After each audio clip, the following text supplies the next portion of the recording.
Welcome back to YouTube channel medical and nurses sir. आज की class हमारी होने वाली है गायनेकोलॉजी और मिडवाइफरी को लेके।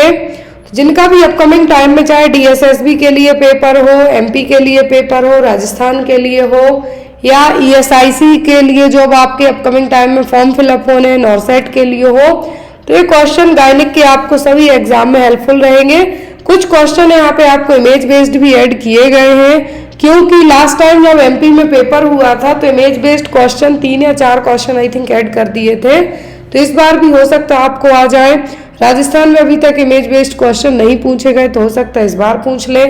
और आपके लिए आज एक अच्छी गुड न्यूज भी है कि जो लोग अपकमिंग टाइम में सीएचओ की तैयारी कर रहे हैं, एनएचएम की तैयारी कर रहे हैं, उनके लिए पेपर्स बढ़ा दिए गए। जो 40 पेपर्स थे उन पेपर्स को 41 कर दिया है और प्राइजेस घटा दिए गए हैं। तो दोनों तरीके से आपका ही बेनिफिट है कि जो चार्जेस आपके पहले 400 थे, अभी हाल फिलहाल में उन चार्जेस को ड्रॉप आउट करके 300 किया गया है, जिसमें आपके 41 पेपर्स, जिसमें उत्तराखंड का जो पेपर हुआ है 25 फरवरी को, वो पेपर भी ऐड कर दिया गया है।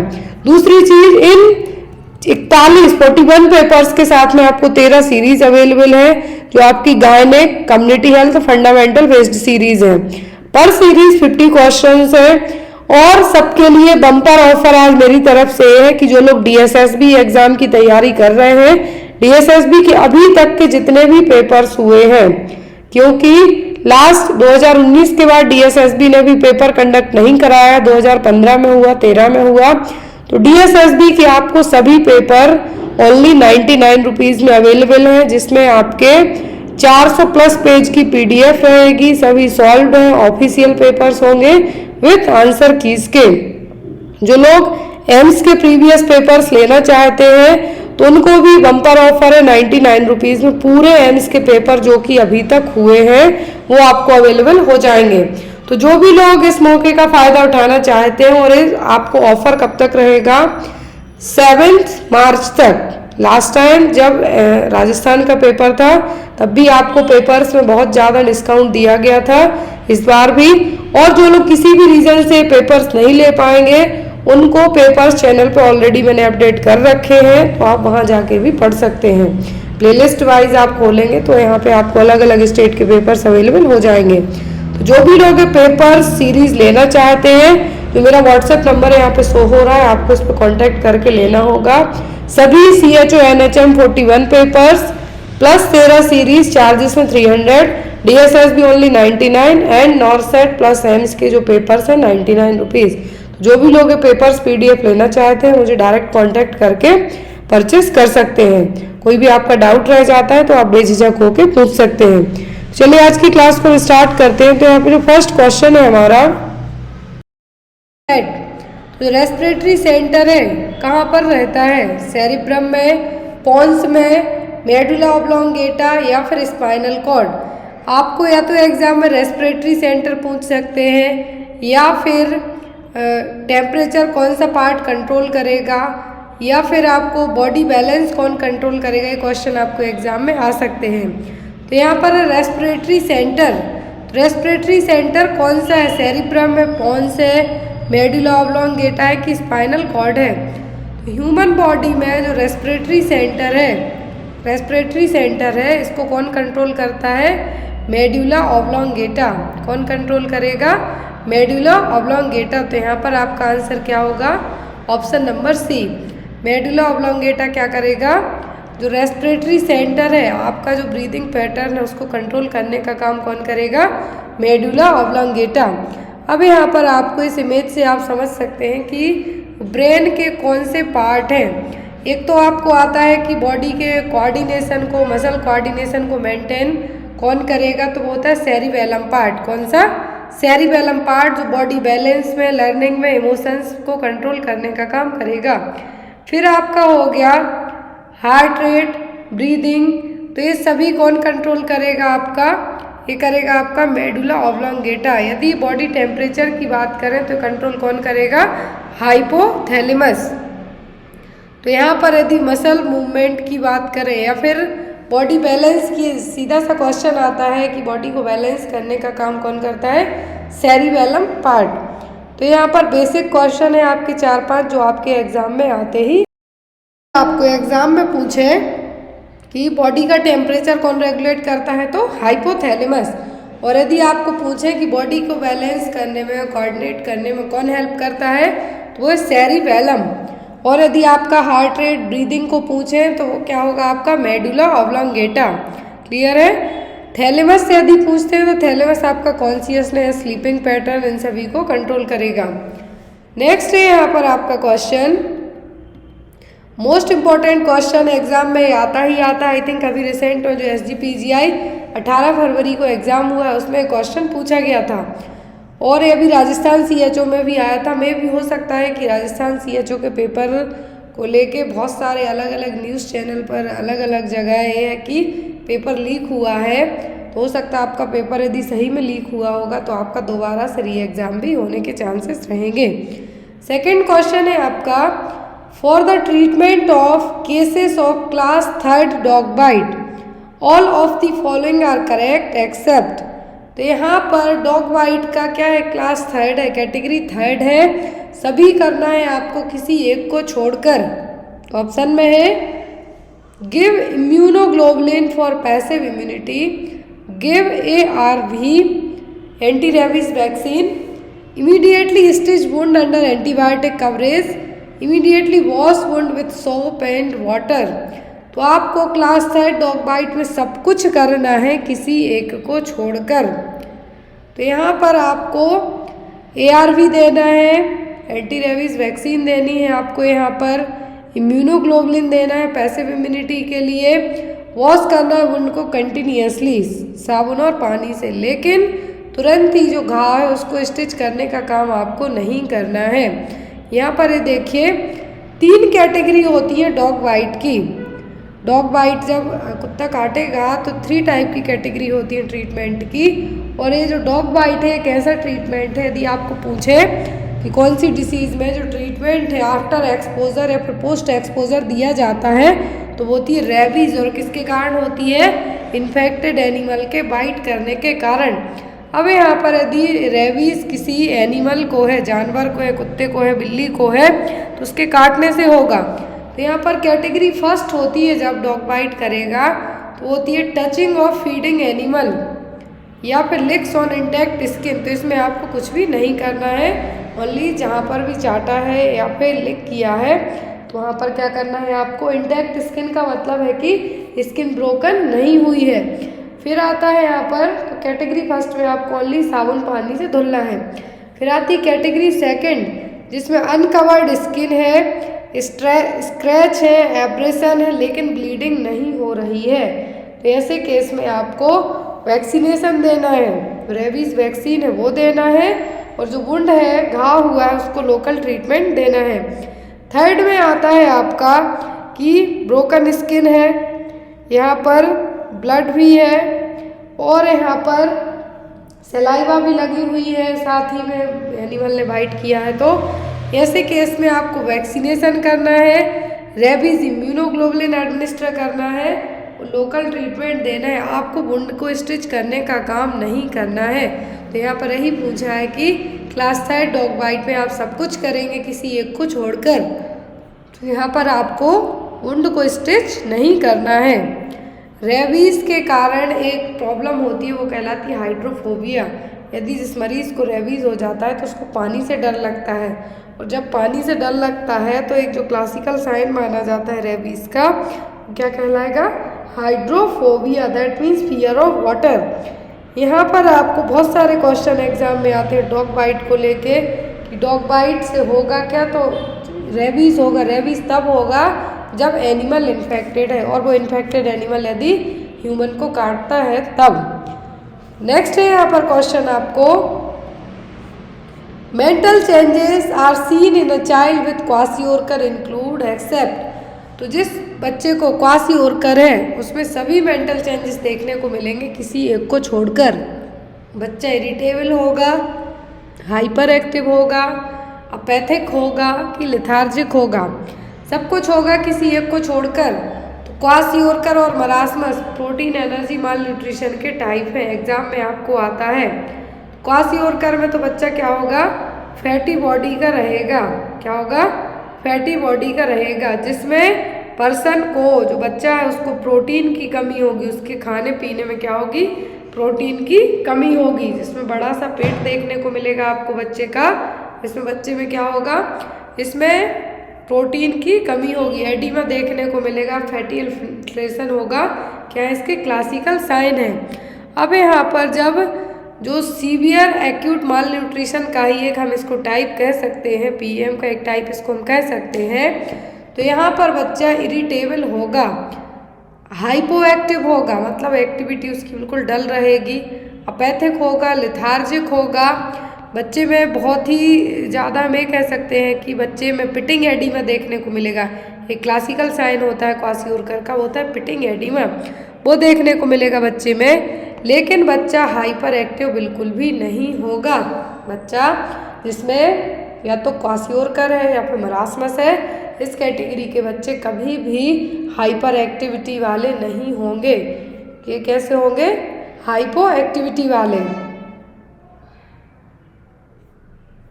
Next one is the droplet infection spreads through. तो ड्रॉपलेट इन्फेक्शन कैसे फैलता है? By direct contact, by indirect contact, by carrier, या फिर नन ऑफ द अबव। तो जो ड्रॉपलेट इन्फेक्शन, ड्रॉपलेट का मतलब स्नीजिंग कफिंग के थ्रू जो इन्फेक्शन फैल रहा है वो किस में आएगा? ड्रॉपलेट इन्फेक्शन में। वो होगा डायरेक्ट कॉन्टैक्ट से।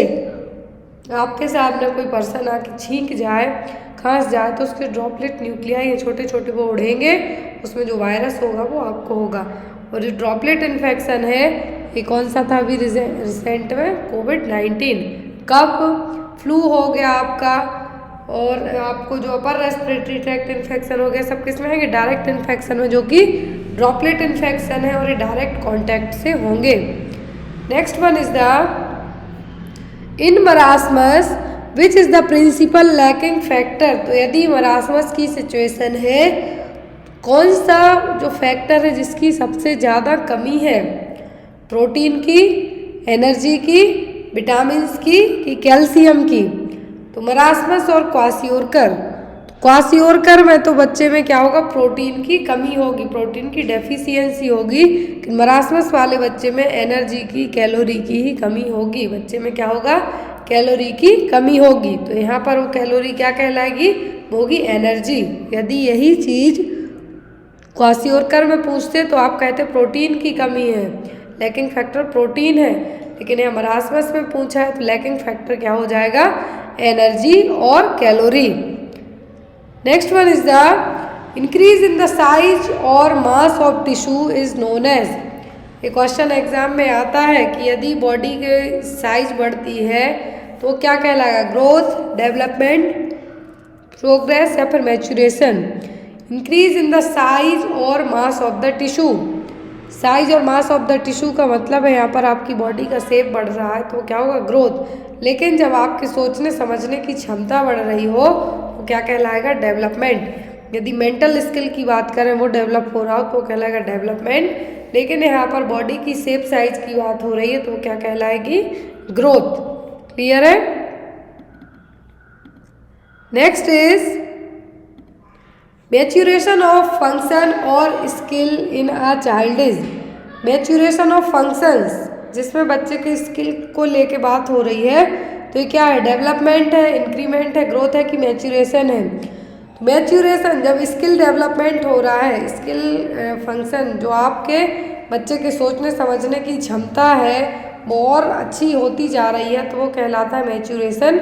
मैच्यूरेशन किसका पार्ट होगा? होगा डेवलपमेंट का। किसका होगा? डेवलपमेंट का। Next one is number of chromosome in Turner syndrome. तो टर्नर सिंड्रोम में कितने क्रोमोसोम रहेंगे? 44, 45, 46 या फिर 47? 21 होगा डाउन सिंड्रोम में। ट्रायोसोमी यहाँ पर पूछे तो वो होगा टर्नर सिंड्रोम। कितने क्रोमोसोम होंगे इसमें? 45। कितने होंगे? 45 chromosome. Turner syndrome is due to chromosomal abnormalities in which all or part of one of the X chromosome is missing. Generally 46 chromosome होते हैं। कितने होते हैं? 46 क्रोमोसोम होते हैं, लेकिन टर्नर सिंड्रोम में 46 क्रोमोसोम होंगे, इसमें एक एक्स क्रोमोसोम क्या होगा, मिसिंग होगा या फिर इसकी कमी होगी। टर्नर सिंड्रोम में कितने क्रोमोसोम होंगे, 45। Next one, in following which factor directly does not affect the growth and development of child. इनमें से कौन सा फैक्टर है जो सीधा सीधा बच्चे की ग्रोथ और डेवलपमेंट पर असर नहीं करेगा। Phenotype of parents, sex of child, chromosomal abnormalities या फिर बिजनेस ऑफ फादर। तो बच्चे के ऊपर डायरेक्ट किसका असर नहीं पड़ेगा, उसकी ग्रोथ पर, उसके डेवलपमेंट पर। फिनोटाइप का बिल्कुल पड़ेगा क्योंकि पेरेंट्स की जेनेटिक्स से वो बच्चे में ज़रूर आएगी। सेक्स ऑफ चाइल्ड का पड़ेगा। सेक्स ऑफ चाइल्ड का किस तरीके से पड़ेगा कि जो एज़ कम्पेयर टू बॉयज़ और गर्ल्स में आपने देखा होगा, गर्ल्स टाइम के पहले ही हेल्दी हो जाती हैं, तो यहाँ पर हो गया सेक्स ऑफ चाइल्ड। इससे भी पड़ेगा। कहीं कहीं किसी किसी घरों में लड़के होते हैं तो उनको ज़्यादा अच्छी केयर दी जाती है एज़ कम्पेयर टू गर्ल्स के। तो ये हो गया। क्रोमोसोमल एबनॉर्मलिटीज़ का ग्रोथ और डेवलपमेंट पर बिल्कुल असर पड़ेगा। फिर आता है बिजनेस ऑफ फादर। तो यदि डायरेक्टली बात की जा रही है तो डायरेक्टली पिता का क्या बिजनेस है उसका बच्चों पर असर पड़ता है, लेकिन इनडायरेक्टली पड़ेगा कि वो गरीब होंगे या फिर बहुत अमीर होंगे इस तरीके से, लेकिन उनकी ग्रोथ और डेवलपमेंट पर डायरेक्ट बिजनेस है जो पिता का बिजनेस उस तरीके से effective. At which age human foetus starts to secrete hormone thyroxine. किस एज से जो ह्यूमन फीटस है किस एज से अपना खुद का थायरोक्सिन हार्मोन सीक्रेट करने लगता है, स्टार्ट करता है। 12 वीक ऑफ जेस्टेशन से, 24 वीक ऑफ जेस्टेशन से, 6 वीक ऑफ जेस्टेशन से या फिर 32 वीक ऑफ जेस्टेशन से। थायरोक्सिन हार्मोन जो इनिशियल पीरियड होता है उस टाइम पर तो नहीं बनाता है फीटस, लेकिन जब फीटस 10 से 12 वीक का हो जाएगा, 10 to 12 वीक जो जेस्टेशनल पीरियड हो जाएगा, उस टाइम पर फीटस अपना खुद का थायरोक्सिन हार्मोन बनाना स्टार्ट कर देता है। क्लियर है, एग्जाम में आता है तो आपको 10 to 12 वीक्स ऑफ जेस्टेशन, कितना 10 से 12 वीक के जेस्टेशनल पीरियड में बच्चा अपना खुद का थायरोक्सिन हार्मोन बनाना स्टार्ट कर देता है। अब यहाँ पर थायरोक्सिन को लेके एग्जाम में क्वेश्चन आते हैं। तो क्रेटिनिज्म तभी होता है जब फीटल पीरियड में बच्चे को थायराइड हार्मोन की कमी रही हो, किसकी, फिजिकल डेवलपमेंट रुक जाए, मेंटल डेवलपमेंट रुक जाए, और ये होता है कि जब थायराइड हार्मोन की कमी रही होगा फीटल और अर्ली लाइफ में, तो इसको हम क्या कहेंगे, क्रेटिनिज्म। क्या कहलाएगा, क्रेटिनिज्म। जो थायराइड हार्मोन है इसके सिंथेसाइजेशन के लिए कौन से मिनरल की ज़रूरत होती है, तो ये आता है, वो होता है क्या, आयोडीन। इसीलिए कहा जाता है आयोडीन युक्त नमक खाइए, घेंगा रोग को दूर भगाइए। Next is, if a pregnant lady is suffering from myxoedema then what effect will be seen on growing foetus. तो यदि बच्चे में क्या है, प्रेग्नेंट लेडी है, मिक्सेडीमा हुआ है उसको, जो उसके यूट्रस में बच्चा पल रहा है, ग्रोइंग फीटस है, उसमें क्या देखने को मिलेगा, hyperthyroidism, hypothyroidism, foetus will have normal thyroxine level या फिर ऑल ऑफ दी अबव। तो यहाँ पर प्रेग्नेंट लेडी को यदि मिक्सेडीमा है, यदि प्रेग्नेंट लेडी को मिक्सेडीमा है, तो यहाँ पर ग्रोइंग फीटस को क्या होने के चांसेस होंगे, हाइपोथायरॉयडिज्म। क्या होंगे, hypothyroidism. Hypothyroidism is a severely advanced hypothyroidism और मिक्सेडीमा एक ऐसी कंडीशन है जिसमें बॉडी अपना खुद का थायराइड हार्मोन प्रोड्यूस नहीं करेगी। तो यहाँ पर जो ग्रोइंग फीटस है उसको क्या होने के चांसेस रहेंगे, myxoedema. Next one, at which age size of head reach 90% of the adult head size. किस एज में बच्चे के जो हेड की साइज है 90% तक जो एडल्ट हेड साइज होती है उस तक पहुंच जाएगी, एक एवरेज एडल्ट हेड साइज तक। 2 साल में, 3 साल में, 4 साल में कि 8 साल में।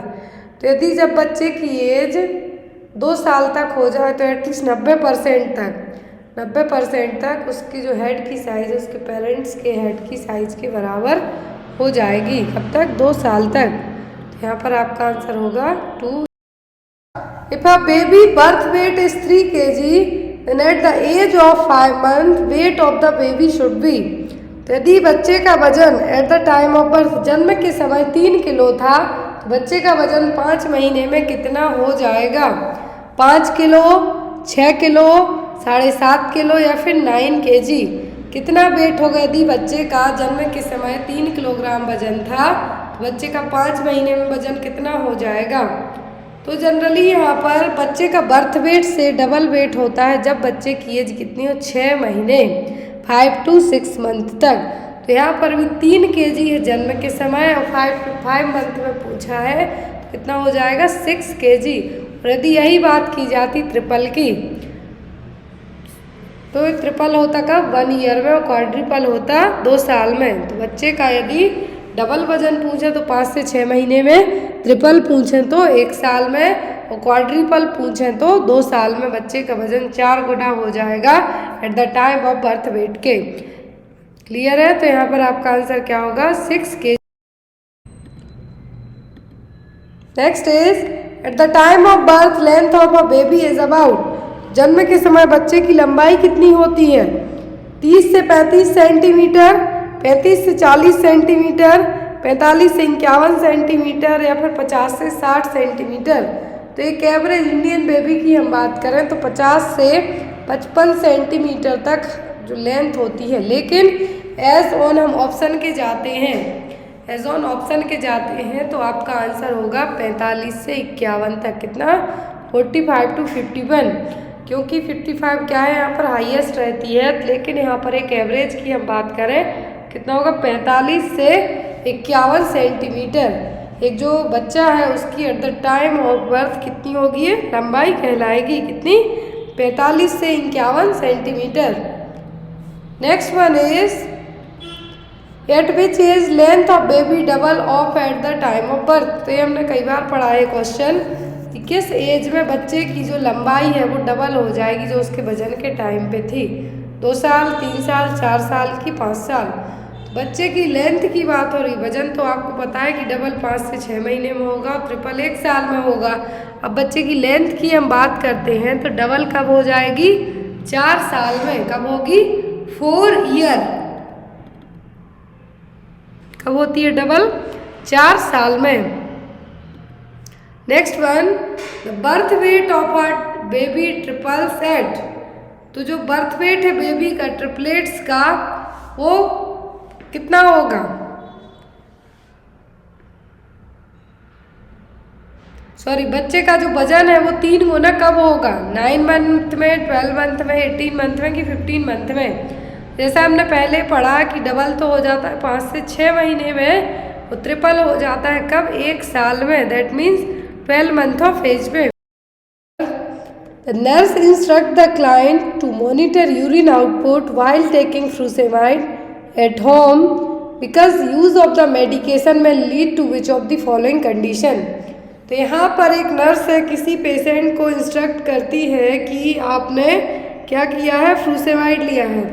अब यहाँ पर फ्रूसेमाइड लेजिक्स आप लेते हैं तो जब आप घर पे जाते हैं तो आपको किस चीज़ के लिए मॉनिटर करते रहना है? डिहाइड्रेशन के लिए, फ्लूइड ओवरलोड को, हाइपरनेट्रेमिया को कि हाइपरकैलेमिया को। तो ऐसे केस में जब मरीज लेजिक्स ले रहा हो तब एज अ नर्स आपकी रिस्पॉन्सिबिलिटी बनती है कि आप पेशेंट को कहें कि आप डिहाइड्रेशन को चेक करते रहें। क्या करना है? आपको मरीज के लिए डिहाइड्रेशन को चेक करना है कि जब भी जो डायरेटिक्स दिए जाते हैं फ्लूइड वॉल्यूम ओवरलोड को प्रिवेंट करने के लिए दिए जाते हैं तो यहाँ पर यूरिन आउटपुट को क्या करते हैं? बढ़ाने का काम करेंगे। तो यहाँ पर क्या, जब यूरिन आउटपुट बढ़ेगी तो जब यदि फ्लूइड ओवरलोड हो रहा है तब लेजिक्स देंगे, डायरेटिक्स देंगे। अब यहाँ पर जो फ्लूइड बढ़ा हुआ है उसको बाहर निकालने का काम है लेजिक्स, और जो यहाँ पर फ्रूसेमाइड दिए जा रहे हैं वो हो सकता है कि ये ज़्यादा यूरिन आउटपुट करने के कारण क्या हो जाए? बॉडी डिहाइड्रेट हो जाए। तो ऐसे केस में चाहे आप कोई सा भी, चाहे लूप डायरेटिक्स देते हैं, ऐसे केस में आपको पर्सन के लिए डिहाइड्रेशन को क्या करना है? चेक करते रहना है। क्लियर है? डिहाइड्रेशन को क्यों चेक करना है? फ्रूसेमाइड आपने दिया, मरीज को बहुत ज़्यादा यूरिन आउटपुट होगी, यूरिन आउटपुट होती है तो आपको ऐसे केस में चेक करना है कि मरीज है जो बहुत ज़्यादा यूरिन आउटपुट करने के कारण क्या हो जाए, डिहाइड्रेट ना हो जाए। Clear? Next is any vital event like birth और death should be registered within. तो ये सबको पता है कि कोई भी जन्म या फिर मृत्यु का जो रजिस्ट्रेशन है इंडिया में, जो birth and death registration act है 1969 में आया था 1969 में, according to that within 21 days के कितना, विद इन 21 डेज के जन्म और मृत्यु का पंजीकरण करवाना है। कब? 21 दिनों के अंदर। Next is UNICEF established eight which year. UNICEF की स्थापना कब हुई थी? 1978 में, 1945 में, 1948 या फिर 1946 में। तो यूनिसेफ की स्थापना की गई थी 1946 में, 11 दिसंबर 1946 में। United Nation International Children's Emergency Fund headquarter पूछते हैं तो कहाँ पर है इसका? न्यूयॉर्क में। तो यहाँ पर स्थापना कब हुई? 1946 में। Next is soon after the admission of a client or patient to the hospital with head injuries, temperature rises 102 degree Fahrenheit, the suggested injury to the। तो यदि मरीज को हॉस्पिटल में लाया गया है, इंजरी के बाद उसका टेम्परेचर 102 डिग्री फ़ारेनहीट है, तो आप कहाँ सजेस्ट करेंगे कि मरीज को यहाँ पे इंजरी हुई होगी? पैलेडियम में, थैलेमस में, टेम्पोरल लोब में कि हाइपोथैलेमस में? तो यहाँ पर यदि फीवर आ गया, दैट मीन्स जो कंट्रोलिंग करने वाला पार्ट है ब्रेन का, टेम्परेचर को कंट्रोल करने वाला पार्ट है, इंजरी वहाँ पर हुई है, तो यहाँ पर आप चेक भी उसी पार्ट को करेंगे। किसको? हाइपोथैलेमस को। तो इंजरी कहाँ पे हुई है? हाइपोथैलेमस को, क्योंकि यहाँ पर हाइपोथैलेमस ही बॉडी में क्या करता है? टेम्परेचर को रेगुलेट करने का काम करेगा। कौन? Hypothalamus. Next is the coronary care unit nurse draws an arterial blood sample to assess client for acidosis, a normal pH of arterial blood is। तो यदि आप कोरोनरी केयर यूनिट में एज ए नर्स काम करते हैं तो artery blood sample आपने लिया है तो नॉर्मल ब्लड का पीएच कितना होगा? 7.0, 7.30, 7.42 या फिर 7.50। तो यहाँ पर नॉर्मल पीएच होता है ब्लड का, होता है 7.35 टू 7.45। सो अकॉर्डिंग टू यदि हम ऑप्शन के जाते हैं तो आपका आंसर होगा ऑप्शन नंबर सी। क्या होगा? 7.35 टू 7.45। तो नॉर्मल पीएच वैल्यू होती है। तो यहाँ पे कहा है कि आर्टेरियल ब्लड की पीएच वैल्यू कितनी होगी? तो होगी 7.42। कितना? 7.42। Antitussive drug are the drug that inhibit the. तो कौन सी ड्रग है इसको हम एंटीटसिव ड्रग कहेंगे, या फिर एंटीटसिव ड्रग हम किसको इनहिबिट करने के लिए यूज़ करेंगे? कफ को, स्वेटिंग को, एक्सेसिव टीयर्स को कि ईचिंग के लिए? तो एंटीटसिव ड्रग, आप जब खांसी की दवाई लेने जाते हैं उस पर एंटीटसिव लिखा होता है। क्या लिखा होता है? एंटीटसिव और सिरप फॉर ड्राई कफ। तो यहाँ पर एंटीटसिव ड्रग है किसको इनहिबिट करने का काम करती हैं? कफ को। किसके लिए? खांसी को इनहिबिट करने का काम करेंगे कौन? Antitussive drug. तो यहाँ पर आपका आंसर होगा option number A. Next one is the in pregnancy which is the most common test for HIV। तो प्रेगनेंसी में कौन सा कॉमन टेस्ट होगा HIV को डायग्नोज करने के लिए? ELISA test, western blot test, CD4 cell count test या फिर PCR। अब यहाँ पर PCR का मतलब है पॉलीमरेज चेन रिएक्शन टेस्ट। तो यहाँ पर प्रेगनेंसी में पूछा है। अब यहाँ पे आपको 4 ऑप्शन है, चारों के 4 एग्जाम में आते हैं। HIV में एलिजा भी होता है, वेस्टर्न ब्लॉट भी होता है, CD4 सेल काउंटिंग भी होती है। लेकिन यदि प्रेगनेंसी में पूछा है कि कॉमन टेस्ट कौन सा होगा HIV के लिए, तो होगा CD4 T सेल काउंट, जिसमें जो CD4 T सेल काउंट कितना है? 200 से भी कम हो जाएगा, लेस देन 200 तक हो जाएगा। किसमें? HIV में। वेस्टर्न ब्लॉट टेस्ट को HIV के लिए कंफर्मेटरी टेस्ट माना जाता है। एग्जाम में आता है कि HIV एड्स का कंफर्मेटरी टेस्ट क्या है, तो वो है वेस्टर्न ब्लॉट टेस्ट। और ELISA as a screening test के तौर पर HIV के लिए किया जाता है। Next one is the narrowest part of the fallopian tube. तो फैलोपियन ट्यूब का सबसे नैरो और सकरा पार्ट कौन सा है? इनफंडिबुलम, कंसील, एम्पुला या फिर इंटरस्टिशियल पोर्शन। तो फैलोपियन ट्यूब का सबसे नैरो पार्ट यदि आपसे पूछा जाता है तो क्या है? Interstitial portion. क्या है? Interstitial portion. यदि फैलोपियन ट्यूब में फर्टिलाइजेशन पूछे तो वो होता है एम्पुला पार्ट में। कहाँ पर? एम्पुला में। सबसे नैरो पार्ट पूछते हैं तो वो है इंटरस्टिशियल पोर्शन। क्लियर है?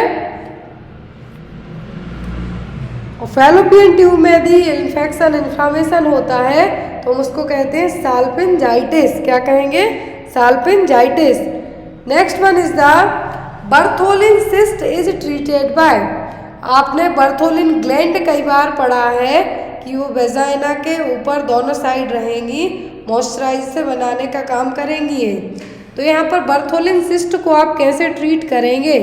पार्शियल एक्सिशन करेटेज से, मार्सुपिलाइजेशन से, मेडिकल थेरेपी से कि लेज़र थेरेपी से। एग्जाम में क्वेश्चन आता है बर्थोलिन सिस्ट का जो ट्रीटमेंट है वो कैसे किया जाएगा, तो वो होता है मार्सुपिलाइजेशन। किससे? मार्सुपिलाइजेशन एक सर्जिकल टेक्निक है जिसमें जो एब्सिस सिस्ट रहेगी उसको क्या किया जाएगा? काट के अलग किया जाएगा। तो यहाँ पर जो मार्सुपिलाइजेशन प्रोसेस है बर्थोलिन सिस्ट को रिमूव करने के लिए यूज़ की जाएगी। क्या? मार्सुपिलाइजेशन। एग्ज़ाम में आपको आया हुआ है, आई थिंक हिमाचल प्रदेश में जब एग्ज़ाम हुआ था स्टाफ नर्स का, उसमें आया था मार्सुपिलाइजेशन। सर्जिकल टेक्निक है जिसमें एब्सेस या फिर सिस्ट को रिमूव करने के लिए इसको यूज़ किया जाता है। तो यहाँ पर भी है कि तो बर्थोलिन सिस्ट है। क्या है? बर्थोलिन सिस्ट है। इसके लिए मार्सुपिलाइजेशन प्रोसीजर अपनाया जाता है जिसमें जो भी सिस्ट है पहले उसको ओपन किया जाएगा कट लगा के, फिर जो फ्लूइड है उसको बाहर निकाला जाएगा। जो भी पस है उस सिस्ट में या फिर फ्लूइड है कट लगा के बाहर निकाला जाएगा। देन उस सिस्ट को क्या कर दिया जाएगा? स्टिच कर दिया जाएगा। तो यहाँ पर स्किन को स्टिच कर दिया जाएगा, इसको हम क्या कहेंगे? Kangaroo pouch. जनरली फ्लूइड बाहर निकाला जाता है जब भी कोई भी सिस्ट से, तो यहाँ पर जो एक सैक बनेगा यहाँ पर फ्लूइड निकालने के बाद उसको हम क्या कहते हैं? Kangaroo pouch. Next one, Gardner's duct cyst is seen in. तो गार्डनर डक्ट कहाँ देखने को, सिस्ट देखने को कहाँ मिलेगी? वेजाइना में, हाइमन में, लेबिया माइनोरा की सर्विक्स में। जो बर्थोलिन सिस्ट है वेजाइना के दोनों साइड एक ग्लैंड होती है बर्थोलिन ग्लैंड, उसमें होगी। और जो गार्डनर डक्ट सिस्ट है ये देखने को मिलेगी कहाँ पर? वेजाइना में। कहाँ पर? वेजाइना में। ये या तो बिनाइन हो सकती है, जनरली ये मेनली क्या होती है? बिनाइन मतलब फैलेगी नहीं। जो कि वॉल्फियन डक्ट, जो फीमेल में वॉल्फियन डक्ट है वहाँ पर प्रेजेंट रहेगी। इस सिस्ट को क्या कहा गया है? Gartner duct. All of the following drug is used for post coital contraception except. सभी medicine as a post coital contraception के तौर पर यूज़ की जाएंगी, मतलब आफ्टर इंटरकोर्स के बाद यूज़ की जाएंगी किसी एक को छोड़कर। Levonorgestrel, oral contraceptive pills, डेनाजोल, ethanoyl oestradiol, तो सब कुछ पोस्ट कॉइटल कॉन्ट्रासेप्टिव मेथड में आएगा किसी एक को छोड़कर। लेवोनोजेस्ट्रॉल तो जो आईपिल आइकेन है वो है जो विदिन 72 घंटे के ले लेना चाहिए, खा लेना चाहिए, तभी इफेक्टिव होंगी। ओसीपी पिल्स आ जाएंगी। इथेनॉइल एस्ट्रॉइडल आ जाएगा जो कि माला एन और माला डी में रहेगा। लेकिन जो डेनाजोल है, क्या है? डेनाजोल है जो कि एंडोमेट्रियासिस या फिर ब्रेस्ट डिसीज़ को ट्रीट करने में यूज़ की जाती है। तो यहाँ पर ये मेडिसिन जनरली, ये मेडिसिन जो कॉन्ट्रासेप्शन है उसके लिए यूज़ नहीं की जाती है, डेनाजोल। क्या है? तो यहाँ पर आपका आंसर डेनाजोल। बाकी ये तीनों पोस्ट कॉइटल कॉन्ट्रासेप्टिव मेथड में आ जाएंगी। Next one is the which one is not caused by DMPA। तो DMPA एक क्या है, इंजेक्टेबल कॉन्ट्रासेप्टिव है। क्या है? DMPA एक इंजेक्टेबल कॉन्ट्रासेप्टिव है जो कि एवरी 3 मंथ में इंजेक्ट करवाना होता है इंट्रामस्कुलरली, जो DM जिसको हम शॉर्ट नाम से भी जानते हैं मार्केट में, क्या है, डेपो-प्रोवेरा, या फिर इसको शॉर्ट नाम से भी जाना जाता है। एवरी 3 मंथ में इसको क्या किया जाता है, इंजेक्ट किया जाता है। और यहाँ पर जब इसको जो हर 3 महीने में इंजेक्ट किया जाता है तो इसके सभी रीजन हो सकते हैं, मतलब सब कुछ इसके कॉज हो सकते हैं, किसी एक को छोड़कर वेट गेन हो सकता है, आपका एमनोरिया हो सकता है, जो रेगुलर साइकिल है आपका, जो पीरियड्स है हर 28 दिन में आता है तो वो 40 में आए, 35 में आए, ये रेगुलरिटीज हो सकती है। लेकिन थ्राम्बो एम्बोलिज्म इससे डेवलप नहीं होगा, किससे, DMPA से। तो DMPA क्या है, कॉन्ट्रासेप्टिव मेथड है जो कि हर महीने में एवरी 3 मंथ में इंट्रामस्कुलरली इंजेक्ट करवाया जाता है। इसका ब्रांड नेम है डेपो-प्रोवेरा, डिपॉट मेड्रॉक्सी प्रोजेस्ट्रॉन एसीटेट, और DMPA जो कि हर 3 महीने में इंट्रामस्कुलरली लगवाया जाता है फीमेल में। और यहाँ पर इसका जो मार्केट में, जो गवर्नमेंट हॉस्पिटल में है, ये किस नाम से आता है, अंतरा, किससे, अंतरा के नाम से अवेलेबल रहेगा। Next is the white lines formed in the lower part of the abdomen during pregnancy is called. तो प्रेगनेंसी के टाइम पर जो एब्डोमेन है वहाँ पर व्हाइट कलर की लाइन बन जाएंगी, उनको हम क्या कहेंगे, लाइना nigra, hysteria gravidarum, pregnancy mask, या फिर नन ऑफ द अबव। तो यहाँ पर प्रेगनेंसी में पूरे एब्डोमेन पर white colour, white pink type के जो मार्क बनते हैं, जिनको हम क्या कहते हैं, स्ट्रेच मार्क्स। लोकल और जो हम लैंग्वेज में कहते हैं, जो सबको समझ में आए, वो क्या कहलाते हैं, स्ट्रेच मार्क। और इन्हीं स्ट्रेच मार्क को हम क्या कहेंगे, हिस्टीरिया ग्रेविडेरम। क्या कहेंगे, हिस्टीरिया ग्रेविडेरम। लाइना निग्रा तो जो लाइन होती है एक्सीफेस्टर्नम से लेके प्यूबिस सिम्फाइसिस तक, वो कहलाएगी, जो सीधा बेली से लेते हुए प्यूबिस सिम्फाइसिस तक रहेगी वो।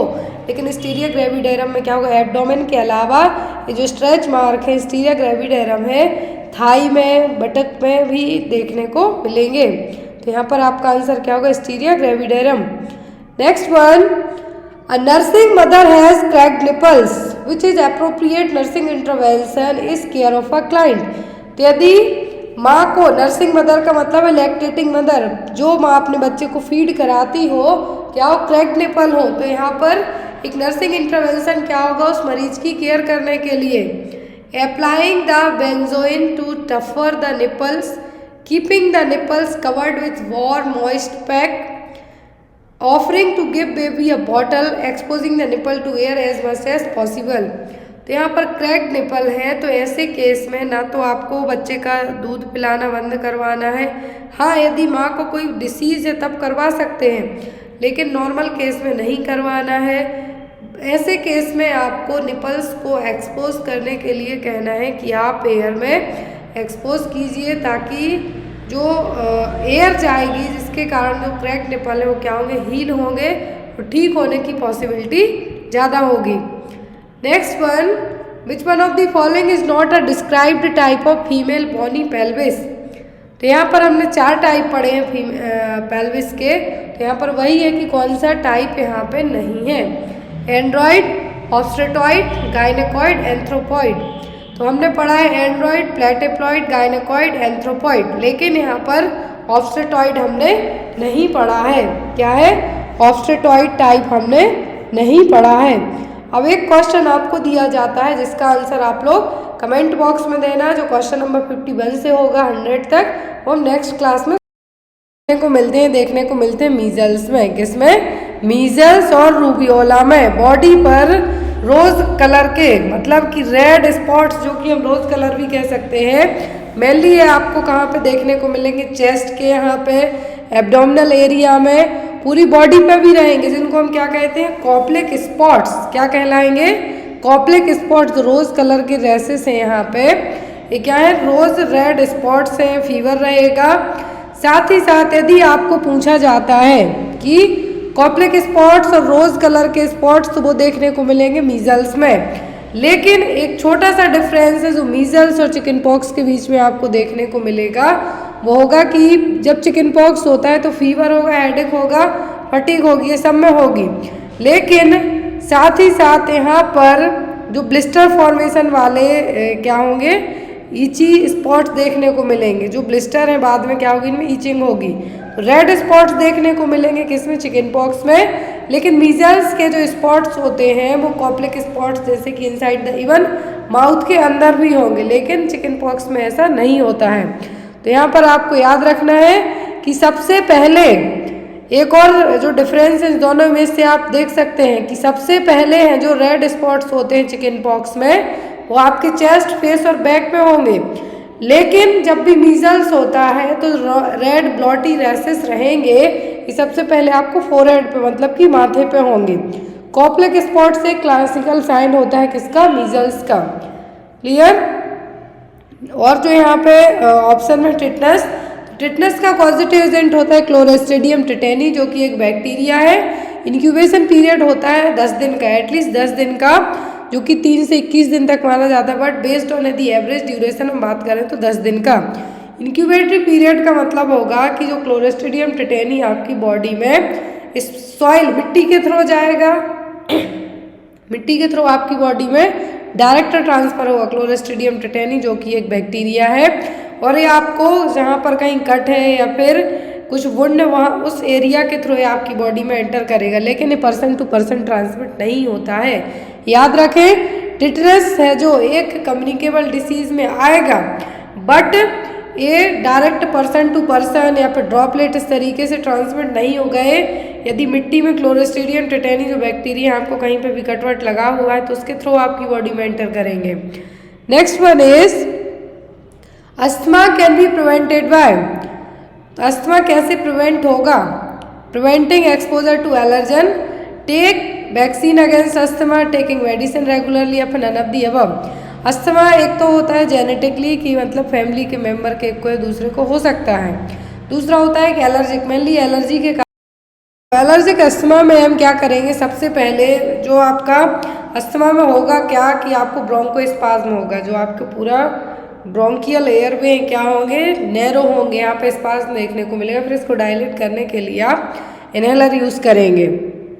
अब यहाँ पर आप यदि एलर्जिक अस्थमा है तो जिनको अस्थमा होता है उनको डॉक्टर क्या कहते हैं, धूल मिट्टी से दूर रहिए, पॉलेंस जो फ्लावर्स के पॉलेंस होते हैं उनसे दूर रहिए। जिस भी चीज़ों से आपको एलर्जी है उन चीज़ों से दूर रहिए। तो यहाँ पर भी वही है कि अस्थमा को आप प्रिवेंट कैसे कर सकते हैं, तो होगा प्रिवेंटिंग एक्सपोजर टू एलर्जेंस। क्या है, preventing exposure to allergen. Symptoms यदि अस्थमा के आपको आते हैं तो सबको पता है सांस लेने में दिक्कत होगी। क्लासिकल साइन होता है वीजिंग, जैसे ही आप सांस छोड़ेंगे सीटी जैसे साउंड आएगा। सोएंगे, जब सांस लेते ही नहीं बनेगी तो सोने में भी दिक्कत होगी, खांसी आएगी और आप थके थके फील करेंगे। इसके कॉज और ट्रिगर्स होते हैं, सबसे पहले pollution, smoking, house hold chemical, deodorants हो गए, स्प्रे वगैरह हो गए। बैक्टीरिया, वायरस भी कभी कभी इसके लिए रिस्पॉन्सिबल हो सकता है। एनिमल्स के जो फर हैं, मतलब जो फैदर होते हैं, यदि जो पक्षी हैं उनके फैदर हो गए, एनिमल्स हो गए, डस्ट हो गया, यदि आपने कुछ स्पाइसी फूड खा लिया, तो ये सभी चीज़ें क्या करेंगी, आपको मान लीजिए ऑलरेडी अस्थमा है, आपको क्या है, सांस लेने की प्रॉब्लम है, हिंदी में इसको श्वास ही बोलते हैं, यदि वो दिक्कत है और यदि आप ऐसी जगह चले गए कि आपको ये चीज़ें क्या करेंगी, ट्रिगर का काम करेंगी, मतलब उन सिम्टम्स को और ज़्यादा बढ़ाने का काम करेंगी, तो आप उन चीज़ों से दूर ही रहिए, तो आपके लिए प्रिवेंशन का एक बेस्ट ऑप्शन रहेगा।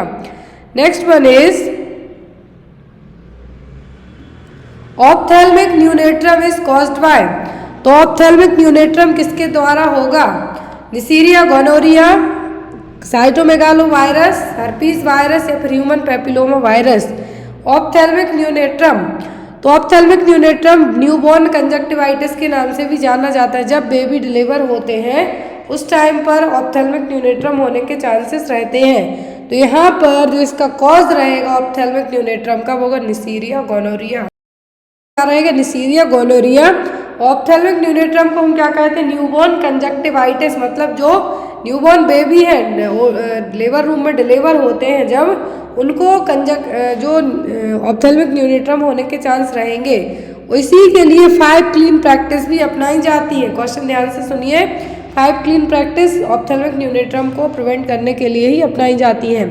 अब यहाँ पर जो निसीरिया गोनोरिया है ये होगा बच्चे को कैसे होगा, तो यहाँ पर जो निसीरिया गोनोरिया है अकॉर्डिंग टू WHO के जो ऑप्थेल्मिक न्यूनेट्रम कॉज करेगा, निसीरिया गोनोरिया आपने पढ़ा कि गोनोरिया जो सेक्सुअल ट्रांसमिटेड डिसीज है उसको कॉज करने के लिए रिस्पॉन्सिबल बैक्टीरिया है, लेकिन ये ऑप्थेल्मिक न्यूनेट्रम मतलब कंजक्टिवाइटिस ऑफ न्यूबॉर्न के लिए भी रिस्पॉन्सिबल है। ये क्या करेगा, आई इन्फेक्शन करेगा, जो कि डिलीवरी होने से लेके लाइफ के पहले 30 दिन तक, मतलब आज जन्म हुआ 31 मार्च को, तो 30 अप्रैल तक भी इवन बच्चे को है जो ऑप्थेल्मिक न्यूनेट्रम हो सकता है।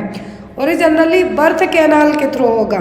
यदि माँ को STD है, सेक्सुअली ट्रांसमिटेड डिसीज है, माँ को गोनोरिया है, तो बच्चे को होने के चांसेस बहुत ही ज़्यादा रहेंगे। और इसका मेन कॉज क्या है, ophthalmic neonatorum. Next is Negri bodies are seen in which condition. Negri bodies किस केस में देखने को मिलेंगी, ट्यूबरक्लोसिस में, HIV इंसेफेलाइटिस, रेबीज या फिर हर्पीज में। तो जो नेग्री बॉडीज क्या है, नेग्री बॉडीज देखने को मिलती हैं रेबीज में। किस में देखने को मिलती हैं, रेबीज में। नेग्री बॉडीज देखने को कहाँ पे मिलेंगी, ब्रेन के अंदर। क्या है, जो ब्रेन के अंदर जब आप CT स्कैन वगैरह होगा तब नेग्री बॉडीज दिखाई देंगी। तो यहाँ पर एक क्वेश्चन आता है, रेबीज में जो साइन, इसके क्लासिकल साइन पूछते हैं, तो एक तो होता है हाइड्रोफोबिया, दूसरा होता है लैरिंजियल स्पाज्म। कल जो PGI संगरूर का पेपर हुआ है उसमें रेबीज का क्लासिकल साइन पूछा गया है, तो वो क्या है, लैरिंजियल स्पाज्म। इसका एक क्लासिकल साइन होगा कि आपकी जो लैरिंग से क्या होगी, सिकुड़ेगी। और रेबीज होगा कैसे, इन्फेक्टेड जो कैट है या फिर डॉग है उसके बाइट करने के कारण। रेबीज का treatment prophylaxis vaccine only rabies की ही दी जाती है, मतलब पोस्ट एक्सपोजर वैक्सीन, मतलब कि जब रेबीज हो गया उसके बाद इसकी वैक्सीन दी जाएगी। कुत्ते ने काट लिया तब दी जाएगी, ऐसा नहीं कि पहले से ही दे के रखी जाए। तो रेबीज क्या हो गया, पोस्ट प्रोफाइलैक्सिस वैक्सीन में आएगा। इसका यदि डॉग ने जैसे ही बाइट किया तो सबसे फर्स्ट प्रायोरिटी होती है कि रनिंग वाटर में हाथ पाँव जहाँ पे भी काटा उसको वॉश करते रहिए। Next is what is the normal MUAC in normal newborn baby. तो मिड अपर आर्म सर्कमफेरेंस जो कि एक एंथ्रोपोमेट्रिक मेजरमेंट है, बच्चा प्रॉपर हेल्दी है या नहीं उसको असेस करने के लिए, चेक करने के लिए। तो एक नॉर्मल हेल्दी न्यूबॉर्न बेबी का मिड अपर आर्म सर्कमफेरेंस कितना होगा, 12 to 16 centimetre, 9 to 11 centimetre, 16 to 17 centimetre या फिर 20 to 21 सेंटीमीटर बेबी होता है। उसका normal mid upper arm circumference होता है 9 to 11 तक। कितना, 9 से 11, 9 से 11। यहाँ पर ये जो एक टेप यूज़ होता है हमेशा एग्जाम में आता है मिड अपर आर्म सर्कमफेरेंस को मेज़र करने के लिए। ये टेप क्या कहलाता है, कहलाता है Sakir tape. Image based question में भी आपको आ सकता है, क्या है यह, Sakir tape. Normal newborn healthy baby का MUAC होता है 9 to 11। Mid point between the tip of the shoulder and the tip of the elbow. यहाँ पर न्यूट्रिशनल असेसमेंट को चेक करने के लिए टिप ऑफ द शोल्डर के मिड पॉइंट से लेके एल्बो के टिप तक क्या किया जाएगा, MUAC टेप जो कि साकिर टेप है यूज़ किया जाता है, उससे न्यूट्रिशनल असेसमेंट चेक किया जाता है। नॉर्मल न्यूबॉर्न बेबी का जो MUAC होता है वो होता है 9 से 11। लेकिन जब यही जो MUAC है कितना हो जाए, 11 से कम चला जाता है, मतलब बच्चा क्या है, MUAC उसका क्या है, डिस्टर्ब्ड है। अब यहाँ पर 3 जो बैंड है यूज़ होते हैं, ग्रीन, येलो और रेड। ग्रीन मतलब बच्चा का MUAC अच्छा है, प्रॉपर है। येलो है मतलब बच्चे को आप खिला पिला के ठीक कर सकते हैं। रेड है मतलब कि बच्चे का क्या है, जो बहुत ही ज़्यादा अंडर नरिश्ड है, सीवियर माल नरिश्ड बच्चे की कैटेगरी में जाएगा। 1 साल तक MUAC 12 से 16 रहेगा, फिर स्लो बढ़ेगा। आपने देखा होगा कि बच्चों की जो आर्म्स हैं as compare to newborn babies जो होते हैं उनकी आर्म्स 1 साल तक जो MUAC है बढ़ेगा। लेकिन जब आप देखेंगे 1 साल से लेके 5-6 साल तक के बच्चे का, तो जो उनकी आर्म्स है वैसे ही रहेंगी, बॉडी की लंबाई, हेल्थ, हाइट सब बढ़ते जाएगी। आर्म्स बिल्कुल स्लो वे में जो MUAC है सेंटीमीटर में आप नापेंगे तो क्या रहेगा, सेम एज भी रह सकता है, फिर थोड़ा बहुत बढ़ भी सकता है।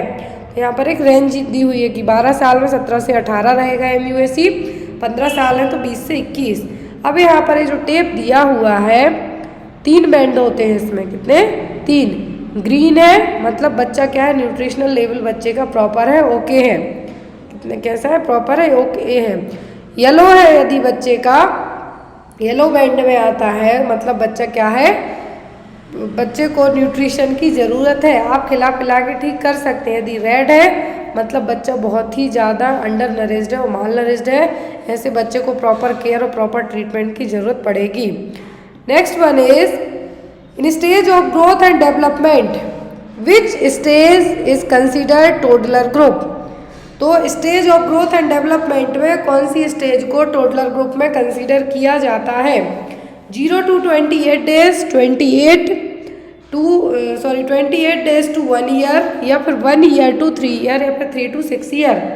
कौन सी स्टेज है ग्रोथ और डेवलपमेंट की जो टोडलर ग्रुप कहलाएगी? तो वो कहलाती है 1 से 3 साल तक की एज। कितना?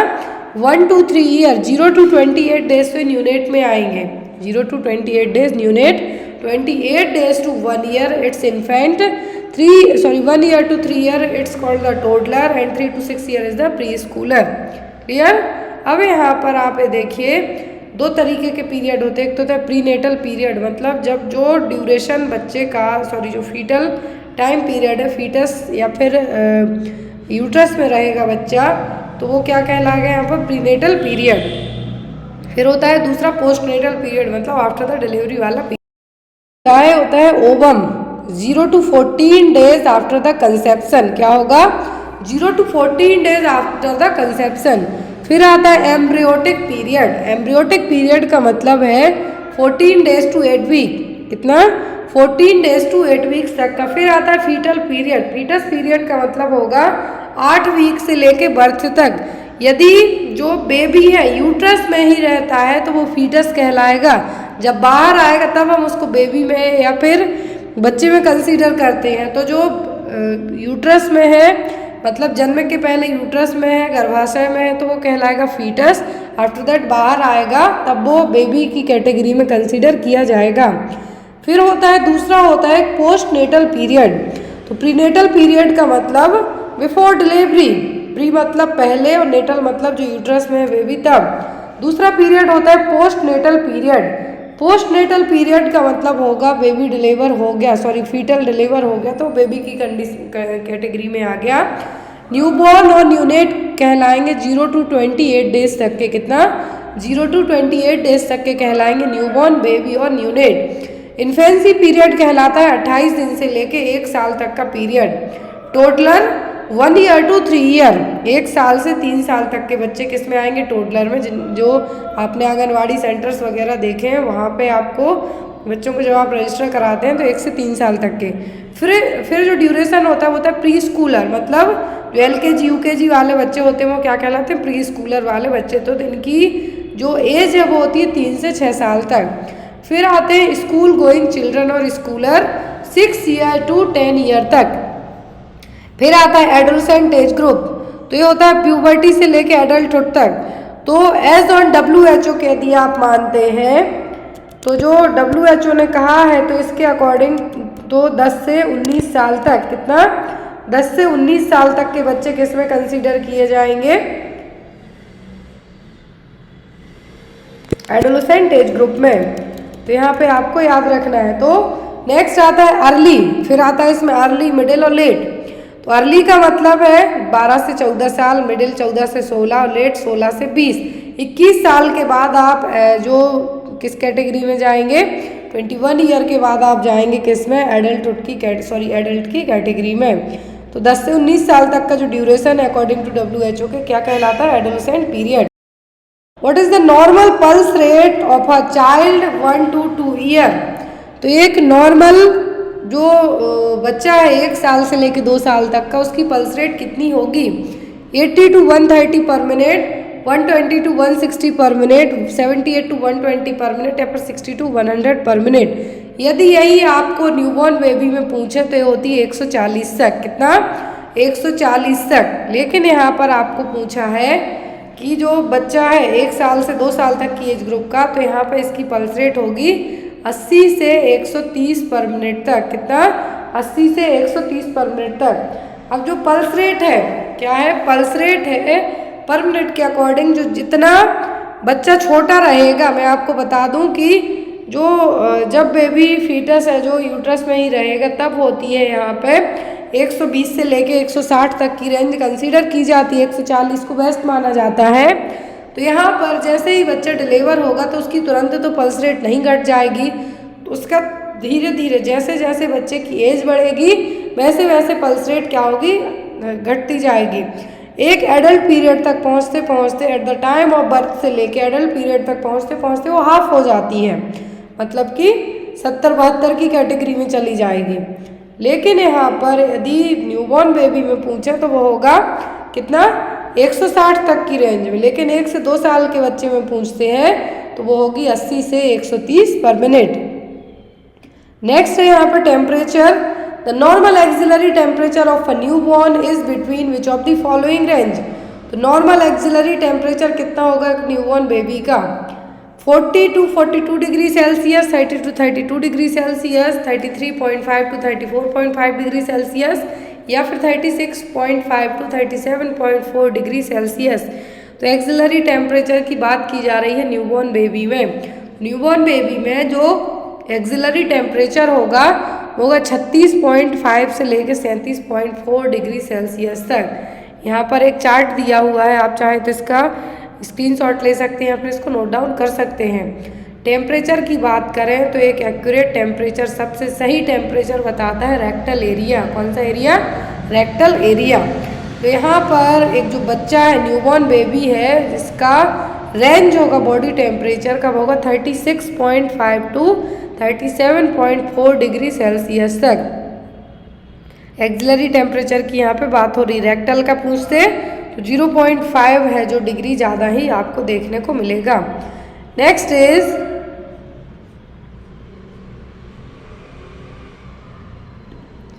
Wait of the baby at the time of birth is 3.5 kg, then which age baby weight triple. यदि बच्चे का वजन जन्म के समय 3.5 किलोग्राम में 3500 ग्राम है तो उसका वजन ट्रिपल मतलब 3 गुना किस उम्र में होगा, 12 मंथ में, 6 मंथ में, 15 मंथ में या फिर 24 मंथ में। तो यहाँ पर बच्चे का वजन यदि eight the time of birth 3.5 kg है तो ये डबल होगा 6 महीने की उम्र में। कितना डबल होगा, 6 महीने में। अब 3 गुना कब होगा, तो ये 3 गुना हो जाता है बच्चे का वजन 12 महीने की उम्र में। यदि बच्चे का वजन 3.5 किलोग्राम है तो ये 7 किलो हो जाएगा कब, 6 महीने में, 5 से 6 महीने के बीच में। एग्जाम में आता है तो आप 6 मंथ मार्क कीजिए। लेकिन यदि ट्रिपल पूछते हैं तो 1 ईयर में और 12 मंथ में। तो जब 6 महीने में 7 किलो हो सकता है यही वजन, 3 गुना मतलब 3.5 इंटू 3 कीजिए आप, तो जो भी आपका निकल के आता है वो कितना होगा, 3 गुना। और ये वजन होगा बच्चे का कितने में, 1 साल की उम्र में। यदि normal birth weight 2.5 to 3.5 kg होता है, एक इंडियन न्यूबॉर्न बेबी की यदि हम बात करें 2.5 से 3.5 kg को नॉर्मल बर्थ में कंसीडर किया, बर्थ वेट में कंसीडर किया जाता है। यदि 2.5 kg से कम बच्चे का वजन होता है दैट मीन्स बच्चा क्या है, लो बर्थ वेट बेबीज है। कौन सा, LBW। नेक्स्ट है anti scanning, natural translucency scanning should be done between. तो एंटी स्कैनिंग की जाती है प्रेगनेंसी में, कब की जाती है, 6 to 10 week of pregnancy, 11 to 14 weeks of pregnancy, 14 to 18 weeks of pregnancy, 20 to 22 weeks of pregnancy. तो 20 से 22 वीक के में तो एनोमली स्कैनिंग किया जाता है। कौन सा, एनोमली स्कैनिंग, दैट मीन्स जो 5th मंथ में किया जाता है, जिसमें क्या पता किया जाता है कि बच्चे को कोई जो कंजेनाइटल प्रॉब्लम तो डेवलप नहीं हो रही है, बच्चे को डाउन सिंड्रोम तो नहीं हो रहा है, इन सबको असिस्ट करने के लिए। एक होता है नेचुरल ट्रांसल्यूसेंसी, ये होता है 11 से 14 वीक की प्रेगनेंसी में। कब, 11 से 14 वीक की प्रेगनेंसी में एंटी स्कैनिंग किया जाता है। इसमें ये चेक किया जाता है कि जो फीटल की नेक है, फीटल की जो नेक है यहाँ पर फ्लूइड का कलेक्शन तो नहीं हो रहा है और सोनोग्राफी के थ्रू पता किया जा सकता है, जिसको हम क्या कहते हैं, एंटी स्कैनिंग। क्या है, एंटी स्कैनिंग। बच्चे को जो स्पाइना बाइफिटा जो हम कहते हैं वो इसी एंटी स्कैनिंग से जो आइडेंटिफाई किया जा सकता है, जो कि ड्यूरेशन कितना होता है, 11 से 14 वीक की प्रेगनेंसी। एनोमली स्कैनिंग में क्या किया जाएगा, एनोमली स्कैनिंग या फिर हम ये कह सकते हैं की जाती है 5वें महीने में। कब, 5वें महीने में और एंटी स्कैनिंग की जाती है 11 से 14 वीक की प्रेगनेंसी में। 8वें महीने में की जाती है ग्रोथ स्कैन, मतलब बच्चे की प्रॉपर ग्रोथ हुई है नहीं। Next one is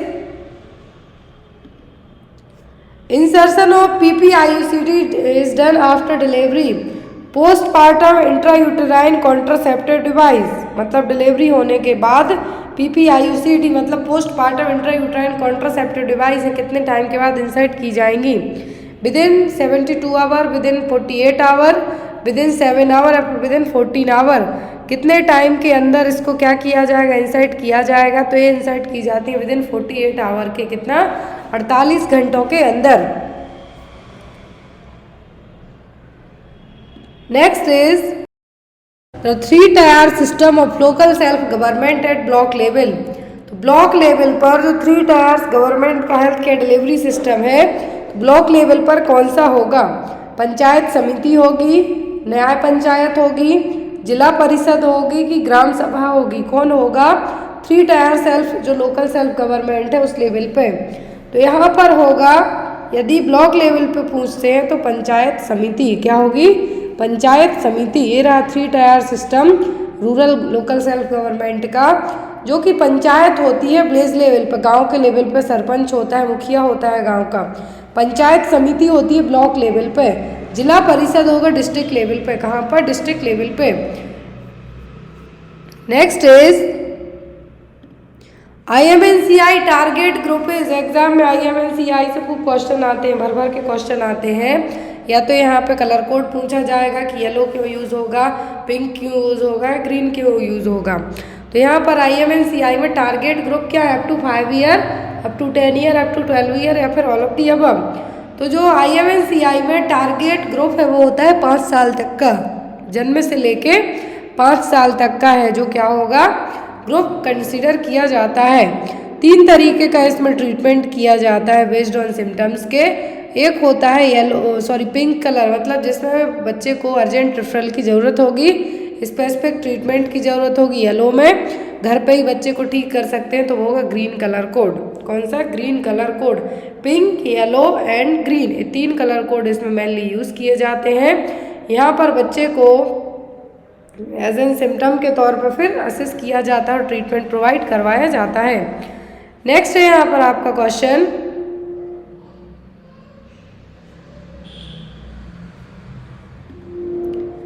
A patient has just returned from the post-anesthetic care unit after hemorrhoidectomy. His post-operative order includes sitz bath every morning.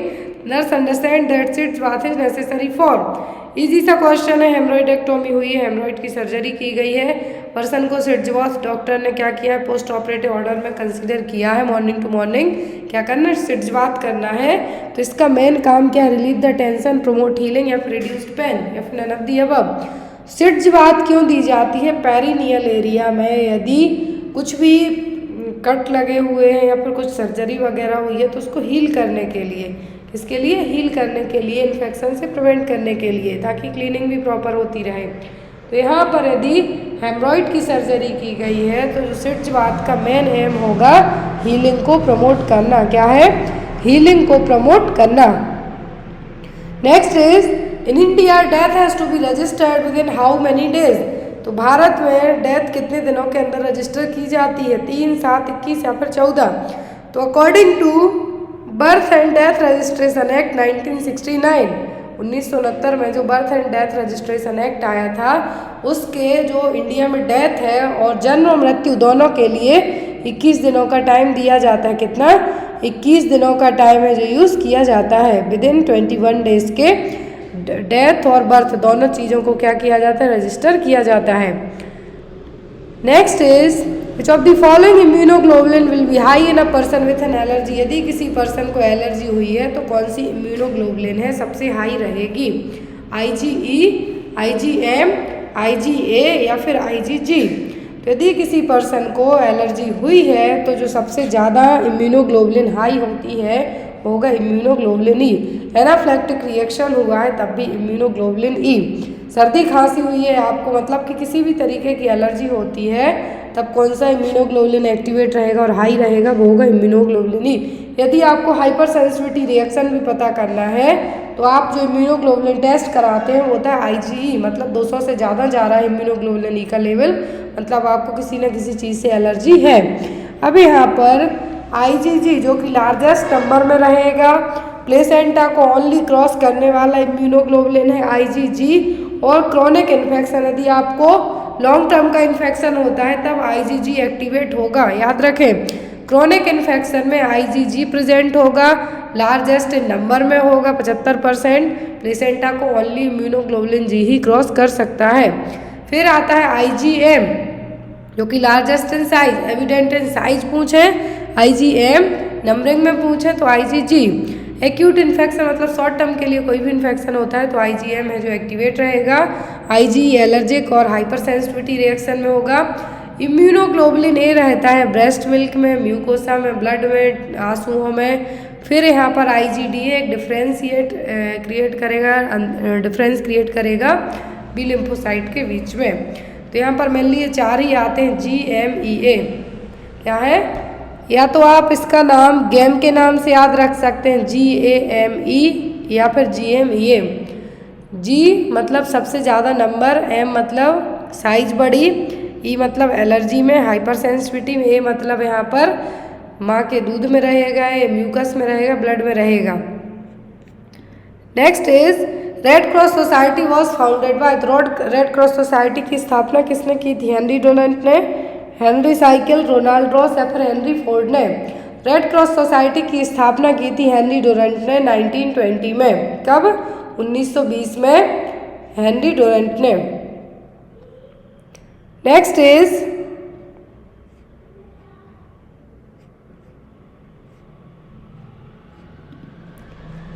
Antibody which can not cross the placenta is. तो कौन सी antibody है जो placenta को cross नहीं कर सकती है? IgG, IgM, IgE या फिर IgA। तो IgG तो क्रॉस कर सकती है, IgE एलर्जी में रहेगी और IgA मिल्क में रहेगी, ब्रेस्ट मिल्क में रहेगी, लेकिन प्लेसेंटा को जो क्रॉस नहीं कर पाएगा वो होगा IgM। कौन सा? Immunoglobulin M। Next one is the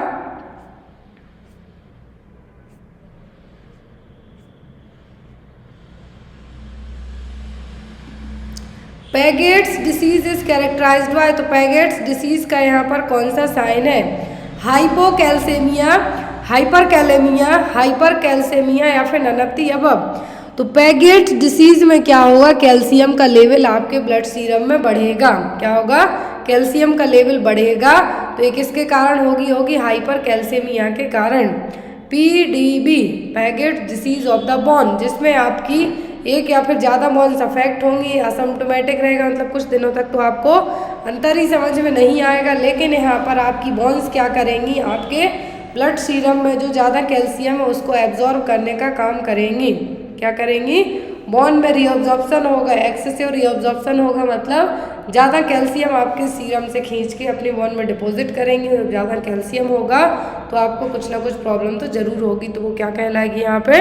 Paget's disease. Next one is which of the following disease is caused by a virus. कौन सी डिसीज है जो कि वायरस से होगी? Rabies, mumps, AIDS, syphilis, typhoid, tetanus या फिर कोलेरा, TB। तो यहाँ पर जो डिसीज किससे हो रही हैं? वायरस से हो रही हैं, वो कौन सी है? तो यहाँ पर जो फर्स्ट ऑप्शन दिया है वो है रेबीज और मम्स। क्या है? रेबीज और मम्स, ये दोनों वायरल डिसीज हैं। एक होती है लाइजा वायरस से, दूसरी मम्स भी क्या है? वायरल इन्फेक्शन है। एड्स और सिफिलिस, तो एड्स यहाँ पर HIV वायरस से हो रहा है, सिफिलिस होगा ट्रिप्नोमा पैलिडियम नाम के बैक्टीरिया से, टाइफाइड होगा साल्मोनेला एंट्रिका सीरोटाइप टाइफी बैक्टीरिया या फिर साल्मोनेला टाइफी नाम का बैक्टीरिया। टिटनस भी एक बैक्टीरियल डिसीज है, क्लोस्ट्रीडियम टिटेनी से होगा। कोलेरा विब्रियो कोलेरा नाम के बैक्टीरिया से होगा। TB होगा माइकोबैक्टीरियम ट्यूबरकुलाई। तो यहाँ पर एक आपसे पेयर पूछा है कि कौन सा पेयर है जो कि वायरस के थ्रू हो रहा है, तो होगा रेबीज और मम्स। बाकी AIDS, syphilis, typhoid, tetanus, cholera, TB ये सभी किससे हो रही हैं? Bacterial infection. Next one is the VIA is used to, तो VIA का यूज किसके लिए किया जाता है? Diagnose the oral cancer, treat the lungs cancer, radiation therapy for intestinal cancer या फिर स्क्रीनिंग फॉर सर्वाइकल कैंसर। तो VIA का इस्तेमाल किया जाता है सर्वाइकल कैंसर की स्क्रीनिंग के लिए। Visual inspection with acetic acid, अरे स्पैटुला यूज़ करके सर्वाइकल कैंसर की स्क्रीनिंग के लिए यहाँ पे VIA को यूज़ किया जाता है। सिंपल और इनएक्सपेंसिव टेस्ट होता है जो कि सर्वाइकल जो प्री कैंसरस लीजन होंगे उनको अर्ली स्टेज में डायग्नोज करने के लिए, स्क्रीनिंग करने के लिए इसको यूज़ किया जाता है। Visual inspection with acetic acid. Next one is the diarrhoea means loose stools in one day, तो एक दिन में कितने बार स्टूल पास करते हैं तब डायरिया कंसीडर किया जाएगा? 2 और मोर टाइम्स, 3 और मोर टाइम्स, 4 और मोर टाइम्स या फिर 5 और मोर टाइम्स। डायरिया कंसीडर किया जाता है जब 3 या फिर 3 से ज़्यादा बार आपने स्टूल पास किया हो एक ही दिन में। लूज स्टूल 3 या फिर 3 से ज़्यादा बार, तो क्या कहलाएगा? Diarrhoea. Next one is the Which of the following virus is responsible for most incidence of common cold? तो जो कॉमन कोल्ड होती है उसके लिए कौन सा वायरस सबसे ज़्यादा रिस्पॉन्सिबल है? राइनो, T4, MSZ या फिर सिमियन वायरस 40, ये सभी वायरस के नाम हैं। तो जो वायरस सबसे ज़्यादा कॉमनली कोल्ड के लिए रिस्पॉन्सिबल होगा वो होगा राइनो वायरस, जिसकी नाक बहती रहती है, हमेशा सर्दी जुकाम रहता है, वो उसके लिए वायरस रिस्पॉन्सिबल है राइनो वायरस, जो कि एक सिंगल स्ट्रैंडेड RNA वायरस है। Next one is the which of the following is included in open vial policy? तो वैक्सीन वायल पॉलिसी का नाम आपने सुना होगा, जिसमें वैक्सीन को हमें कह सकते हैं कि खराब होने से बचाने के लिए वैक्सीन वायल पॉलिसी अपनाई जाती है। तो वैक्सीन वायल पॉलिसी में, ओपन वायल पॉलिसी में कौन सी वैक्सीन आएगी? मीजल्स, पेंटावैलेंट, रोटावायरस या फिर BCG? तो जो ओपन वायल पॉलिसी में आएगी वो होगी मीजल्स वैक्सीन। कौन सी? Sorry, pentavalent vaccine. यहाँ पर जो ओपन वायल पॉलिसी में वैक्सीन पूछी है वो होगी पेंटावैलेंट वैक्सीन, मतलब इसमें जो 5 वैक्सीन कंसीडर होती हैं एग्जाम में, इनका नाम भी आपको आता है। तो यहाँ पर तो हम बात कर रहे हैं ओपन वायल पॉलिसी की, तो ओपन वायल पॉलिसी में जो वैक्सीन आएगी वो होगी pentavalent vaccine. Open vial policy में जो पेंटावैलेंट वैक्सीन है, पेंटावैलेंट वैक्सीन का मतलब DPT, hepatitis B and haemophilus influenza type B और HIV। तो क्या है? पेंटावैलेंट हो गई। और ओरल पोलियो वैक्सीन है, किस में आ जाएंगी? ये होंगी आपकी ओपन वायल पॉलिसी में। किसमें? ओपन वायल पॉलिसी में। और जो ओपन वायल पॉलिसी है measles, BCG, Japanese encephalitis vaccine पर है जो एप्लीकेबल नहीं रहेगी। नेक्स्ट वन इज द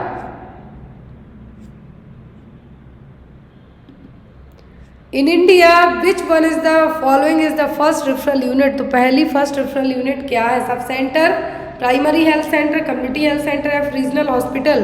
तो इंडिया में जो फर्स्ट रेफरल यूनिट है वो कौन सी है? वो है कम्युनिटी हेल्थ सेंटर। क्या है? Community health centre. Base level पे पूछे तो सब सेंटर, फिर आता है प्राइमरी हेल्थ सेंटर। तो प्राइमरी हेल्थ सेंटर का मेनली चीफ इंचार्ज पूछा जाता है तो वो होता है मेडिकल ऑफिसर। फिर आता है community health centre. Community health centre को क्या कहा जाता है? First referral unit. अब यदि पॉपुलेशन नॉर्म्स पूछते हैं तो 3000 से 5000 सब सेंटर का होगा। 3000 जो पहाड़ी इलाके हैं, 5000 plain area. Primary health centre में होता है 20,000 से 30,000 तक, और कम्युनिटी हेल्थ सेंटर में होता है 80,000 से लेके 1,20,000 तक। Clear? Next one is grey baby syndrome seen in infants characterised by progressive abdominal distension, pallor, cyanosis and vasomotor collapse 3 to 4 days are associated with used of. तो ग्रे बेबी सिंड्रोम इनमें से एक मेडिसिन का क्या है? Side effect है। तो वो कौन सी मेडिसिन है जिसके कारण बच्चे का कलर ग्रे कलर का हो जाएगा? जो मेडिसिन 3 से 4 दिन तक यूज़ की गई उसके बाद बच्चे में साइड इफेक्ट देखने को मिलेंगे। सल्फाडाइजिन, क्लिंडामाइसिन, क्लोराम्फेनिकोल या फिर वैंकोमाइसिन। तो वैंकोमाइसिन तो रेड वेन सिंड्रोम, मतलब रेड कलर का कलर क्रिएट कर देगी, मतलब जो side effect body red red रहेगी आपकी। लेकिन ग्रे बेबी सिंड्रोम में बच्चे का कलर ग्रे टाइप का होगा, स्काई ब्लू टाइप का हो जाएगा, और वो है क्लोराम्फेनिकोल। क्या है? Chloramphenicol. Next one is during active management of active labour injection ergometrine is contraindicated in which of the following condition. तो एक्टिव मैनेजमेंट में क्या किया जाता है, जो थर्ड स्टेज ऑफ लेबर होगा यहाँ पे एक्टिव मैनेजमेंट किया जाएगा ताकि पीपीएच से प्रिवेंट कर सके, तो अर्गोमेट्रिन दिया जाएगा। तो अर्गोमेट्रिन किस केस में आप नहीं देंगे, प्रोलॉन्ग्ड लेबर में, सीवियर एक्लेम्सिया में, प्रीमी ग्रेविडा में कि नन ऑफ द अबव में। प्रोलॉन्ग लेबर में दे सकते हैं, प्रीमी ग्रेविडा को दे सकते हैं, लेकिन यदि माँ के लिए हाइपरटेंसिव डिसऑर्डर है, जो कि सीवियर एक्लेम्सिया क्या हाइपरटेंसिव डिसऑर्डर है, प्रेगनेंसी इंड्यूस्ड हाइपरटेंशन हम कहेंगे, डिसऑर्डर सीवियर एक्लेम्सिया, इस केस में आप अर्गोमेट्रिन नहीं देंगे। इसका एक रीज़न ये होता है कि यदि आपने अर्गोमेट्रिन दिया तो यहाँ पर जो स्मूथ मसल्स हैं क्या करेंगी, प्रिसिपिटेट जो और ज़्यादा सेरिब्रल वैसोस्पाज्म भी कॉज कर सकती हैं और मरीज सीधा ऊपर निकल लेगा, यूट्राइन रप्चर का कॉज कर सकती हैं, क्योंकि ऑलरेडी बेबी बड़ा हुआ है, आपने अर्गोमेट्रिन दे दिया तो और ज़्यादा बढ़ेगा ऊपर से सीधा ऊपर। तो यहाँ पर जो एब्सोल्यूट कॉन्ट्राइंडिकेशन है अर्गोमेट्रिन का प्रेगनेंसी में वो होता है यदि माँ के लिए कोई भी हाइपरटेंसिव मतलब बीपी बढ़ने वाली समस्या हो, तो उस केस में इसको अवॉइड किया जाएगा। फिर आता है next question, Braxton Hicks contraction. ये क्वेश्चन भी एग्जाम में आया था कल के पीजीआई संगरूर एग्जाम में। Which of the following are the characteristics features of Braxton Hicks contraction.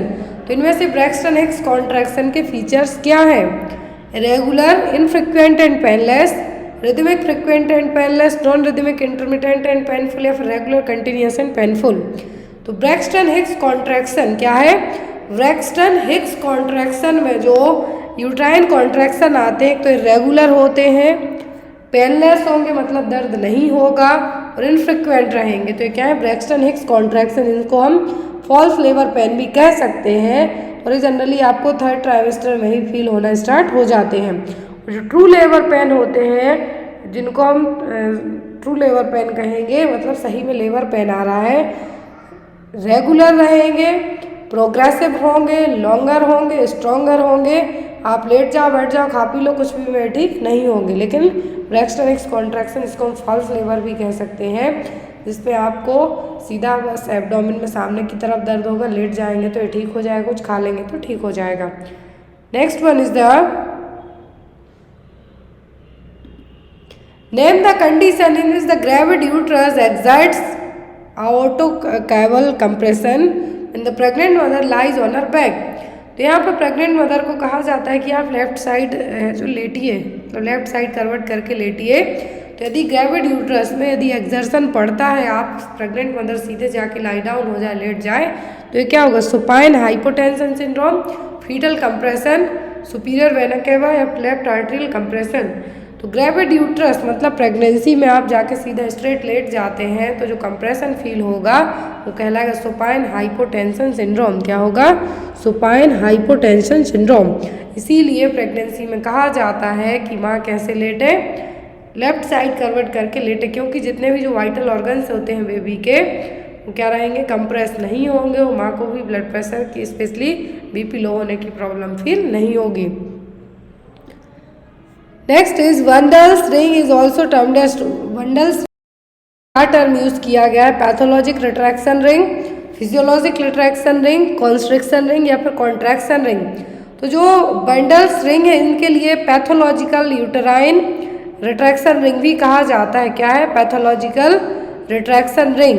क्यों इनको यूज किया जाता है, क्योंकि जब कॉन्ट्रैक्शन आते हैं क्या होंगे, अपर कॉन्ट्रैक्टाइल यूट्राइन सेगमेंट रहेगा और लोअर यूट्राइन सेगमेंट रहेगा। पार्चुरेशन के टाइम पर, जन्म के समय जो बेबी का हेड बाहर आएगा उस टाइम पर ये बंडल्स रिंग क्या करेंगी, कॉन्स्ट्रिक्शन में, मतलब जो आपका एक बार यूट्राइन कॉन्ट्रैक्शन आए, फिर कॉन्स्ट्रिक्शन हुआ, फिर डायलिटेशन हुआ, तो इसमें क्या होगा, ये रिंग बहुत ही अच्छे से पार्चुरेशन मतलब जन्म के टाइम पे बहुत ही अच्छे से हेल्प करेंगी। इसीलिए इनका नाम क्या है, पैथोलॉजिकल रिट्रैक्शन रिंग और Bandl's ring. Next one is the mechanism why which lactation cause amenorrhoea and involution is. तो कौन सी मैकेनिज्म है, जब यदि माँ अपने बच्चे को दूध पिलाती है, फीड कराती है, कंप्लीट एक्सक्लूसिव ब्रेस्ट फीडिंग कराती है, तो ना तो पीरियड्स आते हैं मतलब एमनोरिया हो गया, ना ही एनवोल्यूशन, ना जब पीरियड्स ही नहीं आएंगे तो एग कहाँ से रिलीज होगा, तो वो सिचुएशन कहलाएगी एनवोल्यूशन। तो यहाँ पर क्या मैकेनिज्म यूज होगी, इंक्रीज्ड प्रोलैक्टिन लेवल के कारण, LH सर्क के कारण, इंक्रीज्ड GnRH के कारण, या फिर हाइपर एस्ट्रोजेनिक स्टेट। तो जब माँ अपने बच्चे को एक्सक्लूसिव ब्रेस्ट फीड कराती है, जिसको हम लैक्टेशनल एमनोरिया मेथड भी कहेंगे कॉन्ट्रासेप्शन के तौर पे, तो वो होगी यहाँ पर लैक्टेशन के कारण ना तो पीरियड्स आ रहे हैं ना एग रिलीज हो रहा है, एनवोल्यूशन एमनोरिया दोनों सिचुएशन हो रही है, तो होगा प्रोलैक्टिन लेवल के बढ़ने के कारण। किसके कारण, प्रोलैक्टिन लेवल के बढ़ने के कारण। तो प्रोलैक्टिन लेवल है ये जो गोनेडोट्रोपिन रिलीजिंग हार्मोन है, GnRH हार्मोन है, इसको क्या करेगा, सप्रेस करने का काम करेगा हाइपोथैलेमस में। तो इसीलिए जब ये हार्मोन सप्रेस होगा तो ना तो जो ल्यूटिनाइजिंग हार्मोन है ये क्या करेगा, कम होगा तो जो फॉलिकुलर मैच्यूरेशन हर महीने हो रहा है उसको भी क्या करेगा, इनहिबिट करेगा, ना फिर ओव्यूलेशन होगा ना एग रिलीज होगा। तो इसीलिए लैक्टेशनल एमनोरिया मेथड जो कि 100% तो इफेक्टिव नहीं होती है, बट यदि आपके एक भी बार पीरियड्स नहीं आए हैं, 2-3 महीने कंटिन्यूस हो गए, आप बच्चे को एक्सक्लूसिव ब्रेस्ट फीड कराते हैं, तब आपको, यदि एक्सक्लूसिव ब्रेस्ट फीडिंग मदर है आप, तो आप लैक्टेशनल एमनोरिया मेथड अपना सकते हैं। इसमें जो प्रोलैक्टिन हार्मोन है इसका लेवल बढ़ने के कारण ना आपको ओव्यूलेशन होगा ना ही आपके पीरियड्स आएंगे। नेक्स्ट वन इज द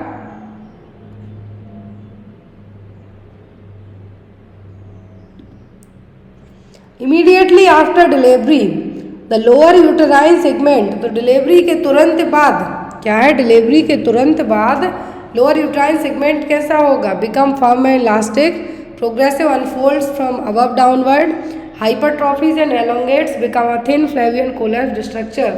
तो डिलीवरी के तुरंत बाद जो लोअर यूटेराइन सेगमेंट है क्या होगा, थिन रहेगा, फ्लेवी मतलब फ्लफी टाइप से रहेगा, और कोलैप्स्ड रहेगा, कैसा होगा, सिकुड़ते जाएगा, क्योंकि फीटस बाहर आ गया, प्लेसेंटा बाहर आ गया है। डिलीवरी के तुरंत बाद कैसा रहेगा, यूट्रस का जो lower area thin flabby and collapsed, जो कि धीरे धीरे श्रिंक होना स्टार्ट हो जाता है। जब श्रिंक होगा मतलब श्रिंक हो रहा है धीरे धीरे, इमीडिएटली श्रिंक डाउन, तुरंत तो ये नहीं होगा, धीरे धीरे टाइम लगेगा। जो पीरियड कहलाता है 6 वीक का परपीरियम पीरियड, इसमें नॉन प्रेग्नेंट स्टेट में पूरे कंप्लीट ऑर्गन चले जाएंगे, specially reproductive organ. Next one is a health assessment reveals that a woman after an abortion has infection spread to her parametrium, fallopian tubes and ovaries. Which of the following documentation of this finding made by a nurse will be considered correct? तो यहाँ पर एक health assessment किया गया है abortion के बाद। तो जो इन्फेक्शन है अबॉर्शन करने के कारण पैरामेट्रियम में, फैलोपियन ट्यूब्स में और ओवरी तक फैल चुका है। तो अब यहाँ पर कौन से डिग्री का अबॉर्शन होगा, ग्रेड 1 सेप्टिक, इन्फेक्शन हो रहा है मतलब सेप्टिक अबॉर्शन है, भी ध्यान से सुनिए, इन्फेक्शन की बात हो रही है, दैट मीन्स क्या है, सेप्टिक अबॉर्शन है। तो grade 1 septic abortion, grade 2, grade 3 या फिर ग्रेड 6।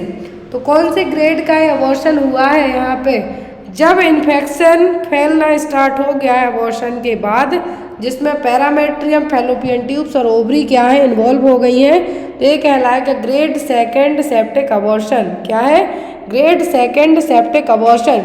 ग्रेड 1 में ओनली यूट्रस का जो लोकलाइज्ड एरिया है वहीं पे होगा, सेकंड में fallopian tube, ovary, pelvic peritoneum, parametrium, uterus सब इन्वॉल्व होगा। ग्रेड 3 में आपके मतलब रिप्रोडक्टिव ऑर्गन के अलावा जो अदर ऑर्गन है वो भी अफेक्ट होंगे, जिसमें आपको जॉइंटिस होगा, पेरिटोनाइटिस होगा, रीनल फेलियर भी हो सकता है। तो याद रखें, ग्रेड 1 में only uterus, grade 1 septic abortion में ओनली यूट्रस होगी इफेक्ट, इन्फेक्शन होगा। ग्रेड 2 में जो रिप्रोडक्टिव ऑर्गन है, जैसे ओवरी हो गई, फैलोपियन ट्यूब होगा, पैरामेट्रियम हो गई, पेल्विक पेरिटोनियम हो गई, ये एरिया अफेक्ट होगा। ग्रेड 3 में ऑल ओवर बॉडी में इन्फेक्शन फैलना स्टार्ट होगा। Next one is the which of the following terms is used for defining the relationship of a reference point on the presenting part to the various quadrant of the pelvis। तो ये क्या कहलाएगा, जिसमें जो presenting part की बात हो रही है कि जो पेल्विस क्वाड्रेंट में अलग अलग टाइप से होगा, क्या प्रेजेंटेशन, पोजीशन, एटीट्यूड या फिर लाइन। तो प्रेजेंटिंग पार्ट की बात हो रही है तो वो कहलाएगा यहाँ पर प्रेजेंटेशन ही। नॉर्मल प्रेजेंटेशन होगा किस तरीके का, लॉन्गिट्यूडनल लाई, नॉर्मल लाई है, आइडियल लाई है, मतलब बच्चे का सिर नीचे है तो क्या है, वर्टिक्स और सिफेलिक प्रेजेंटेशन कहलाएगा। फिर लॉन्गिट्यूडनल लाई का मतलब, यहाँ पर लाई का मतलब होता है long axis of the foetus to the long axis of the mother. जो फीटस का हेड जो लॉन्ग एक्सेस है, मतलब बेबी यदि पूरा एक तरीके से हम कहें कि वर्टिकल लॉन्गिट्यूडनल लाई में है, मतलब लॉन्गिट्यूडनल लाई वर्टेक्स से फेलिक्स प्रेजेंटेशन होगा, मतलब बच्चा आइडल वेजाइनल डिलीवरी के लिए क्या है, सही है। यदि लॉन्गिट्यूडनल लाई और ब्रीच प्रेजेंटेशन का मतलब है कि बच्चा क्या है, हेड की जगह बच्चे के बटक्स आ गए तो ब्रीच प्रेजेंटेशन में आ जाए। और ट्रांसवर्स लाई में बच्चा पूरा कैसा हो जाएगा, एक तरीके से हमें कहें कि जो लॉन्ग एक्सिस से बेबी का रिलेशन है जो माँ के सिम्फाइसिस प्यूबस से पूरा वर्टिकल वे में हो जाए तो कहलाएगा transverse line. Next one is the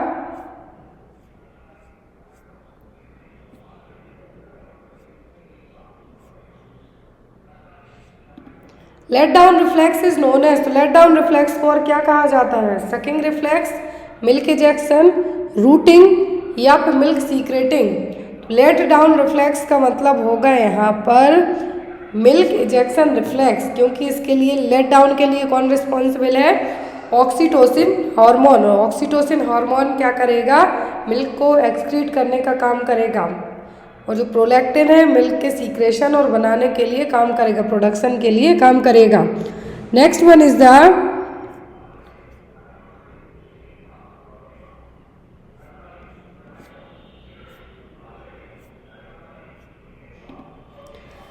alcohol is using in clinical setting for the skin disinfection. This alcohol is made by। तो जब आप जो अल्कोहल यूज़ करते हैं क्लिनिकल सेटिंग में, मतलब कि जब आप अपने हाथ सैनिटाइज करते हैं तो उस सैनिटाइज़र में कौन सा अल्कोहल रहेगा, इथाइल, मिथाइल, एथेनॉल या फिर आइसोप्रोपिल। तो जो अल्कोहल रहेगा क्लिनिकल सेटिंग में यूज़ किया जाता है वो कौन सा होगा आइसोप्रोपिल अल्कोहल। कौन सा, isopropyl alcohol. Next one is the formula used to calculate the estimate foetal weightage. तो यदि फीटस का वेट, आप यूट्रस में ही है फीटस, आपको उसका वेट पता करना है, जब आप लास्ट स्कैनिंग कराते हैं या फिर इनिशियल स्कैनिंग करवाई जाती है तो उसमें बताते हैं कि बच्चे का वजन 200 ग्राम है, 400 ग्राम है, 800 ग्राम है, या फिर 8वें महीने में होती है तो 2.5 kg है। तो कैसे फीटल वेट आप कैलकुलेट कर सकते हैं, अंदर तो आप कोई ऐसी वेट मशीन डाल नहीं सकते हैं। कौन सा फॉर्मूला अपनाएंगे, जॉनसन्स, नेगल्स, जैकबसन या फिर नन ऑफ द अबव। तो बच्चे का जो फीटल का जो वेट है उसको चेक करने के लिए कि कितना वजन है, जॉनसन्स फार्मूला अपनाया जाता है। कौन सा, Johnson's formula. According to that formula क्या किया जाएगा, यहाँ पर फीटल वेट इन ग्राम के लिए यहाँ पर फंडल हाइट को सेंटीमीटर में लेके माइनस के का मतलब है यहाँ पर कुछ इस तरीके से कि फीटल का हेड 0 स्टेशन पे है, प्लस स्टेशन पे कि माइनस स्टेशन पे है, ये चीज़ें यहाँ पे एप्लीकेबल करके जॉनसन्स फार्मूला लगा के फीटस का वेट है जो कैलकुलेट किया जाता है वो यूएसजी में प्रॉपर तरीके से आपको आता है। एक होता है डेयर्स फार्मूला। क्या है, डेयर्स फार्मूला में fundal height in centimetre into abdominal girth in centimetre में निकाला जाता है। क्या, डेयर्स फार्मूला के थ्रू भी फीटल का वेट कैलकुलेट किया जाता है। 2 फार्मूला अपनाए जाते हैं, मेनली जो सोनोग्राफी की जाती है उसमें जॉनसन्स फार्मूला लगा के बताया जाता है कि फीटस का वजन कितना है। Next is drug of choice for induction of ovulation. Ovulation का मतलब है एग रिलीज। जो हर महीने क्या होता है, पीरियड्स के साथ में एग ओवम का रिलीज होता है। यदि पीरियड्स नहीं आ रहे हैं तब ओव्यूलेशन भी नहीं होगा, उसके लिए एक मेडिसिन यूज़ की जाएगी। तो वो क्या है, प्रोजेस्ट्रॉन, एस्ट्रोजन, मेटफॉर्मिन या फिर क्लोमिफेन। जो कॉमनली मेडिसिन यूज़ की जाती है ओव्यूलेशन के लिए वो होती है क्लोमिफेन। कौन सी, क्लोमिफेन। नेक्स्ट है यहाँ पर आपके लिए cancer of the cervix is caused bye. इसका आंसर आप लोग कमेंट बॉक्स में देना। जो नेक्स्ट क्लास होगी उसमें आपको सर्वाइकल कैंसर के लिए जो रिसेंट में वैक्सीन आई है, भारत बायोटेक बना रहा है, वो बताएंगे। सर्वाइकल कैंसर किसके द्वारा होगा, एचपीवी, एचआईवी, ट्रिप्नोमा पैलिडियम या फिर ट्राइकोमोनास वेजाइनलिस के कारण। तो इसका आंसर आप लोग कमेंट बॉक्स में देना। जो नेक्स्ट क्लास होगी 3rd क्लास, उसमें इसका आंसर आपको बताया जाएगा। आई होप आपको आज की क्लास अच्छी लगी हो तो प्लीज़ आप लाइक करें, अपने फ्रेंड के साथ शेयर करें। Thank you for watching us, bye bye, take care. मतलब है कि 1 सैक्रल अलाई इज मिसिंग, इस तरीके से। ये क्या है, नेगल्स पेल्विस है, बहुत ही रेयरली पाई जाती है। नॉर्मल वेजाइनल डिलीवरी के लिए और प्रेगनेंसी के लिए जो जरूरी है वो क्या है, वो होती है गायनेकोइड पेल्विस। तो यहाँ पर ड्यू टू अरेस्टेड डेवलपमेंट, ये आपको एट द बर्थ ही रहेगी। जो आपका डेवलपमेंट है यूट्रस में बच्चे का डेवलपमेंट होगा, फीटल लाइफ में क्या होगी कि डेवलपमेंटल डिले होने के कारण ये देखने को मिलेगी, जो कि एक कंजेनाइटल है। यहाँ पर इसी साइड में यूरिनरी ट्रैक्ट होगा, उसी साइड एक सैक्रल अलाय है जो मिसिंग होगा। यहाँ पर जो भी एग्जाम में या तो आपको यदि नॉर्सेट का एग्जाम देते हैं तो गायनेक में आपको कम क्वेश्चन आते हैं, बट अभी जब जो मेन होना है प्री में क्वेश्चन आए हैं गायनेक के, लेकिन ज़्यादा नहीं आए, हो सकता है मेन में आए। तो यहाँ पर आपको इमेज बेस्ड क्वेश्चन में एक तो ये नेगल्स पेल्विस पूछी जाती है, दूसरी रॉबर्ट पेल्विस पूछी जाती है। इसमें दोनों साइड के सैक्रल अलाय एब्सेंट होते हैं। क्या है, दोनों साइड के सैक्रल अलाय एब्सेंट रहेंगे। Next is Bartholin ducts open into, तो जो बर्थोलिन ग्लैंड है आपने खूब पढ़ी है, वेजाइना के पास में होती है, तो ये कहाँ पे ओपन होगी, labia majora, labia minora, lower vagina, या फिर grouped between labia minora and hymen. तो बर्थोलिन डक्ट ओपन होती है कहाँ पर, एक तो पहली चीज कि पाई कहाँ पे जाती है, वेजाइना के दोनों साइड। ओपन कहाँ पे होती है, लेबिया माइनोरा एंड हाइमेन के बीच में। देखिए यहाँ पर लेबिया माइनोरा एंड हाइमेन के बीच में वेजाइना के यहाँ पे दोनों साइड रहेगी। और यही ग्लैंड है जो 0.5 सेंटीमीटर की पेयर में ग्लैंड होती है, lower right and left portion में रहेगी। तो यहाँ पर वेजाइनल इंट्रोइटस के पास में, जैसा मैंने कहा वेजाइना के दोनों साइड रहेगी ये, और म्यूकस सीक्रेट करती है जिसके कारण वेजाइना के यहाँ पे लुब्रिकेशन बना हुआ रहता है। तो यहाँ पर इस ग्लैंड का काम क्या है, म्यूकस रिलीज करना, ताकि वेजाइना के यहाँ पर ड्राइनेस ना रहे, लुब्रिकेशन बना रहे। रहती कहाँ पर है, वेजाइना के दोनों साइड, लेबिया माइनोरा और हाइमेन के बीच में। Next one is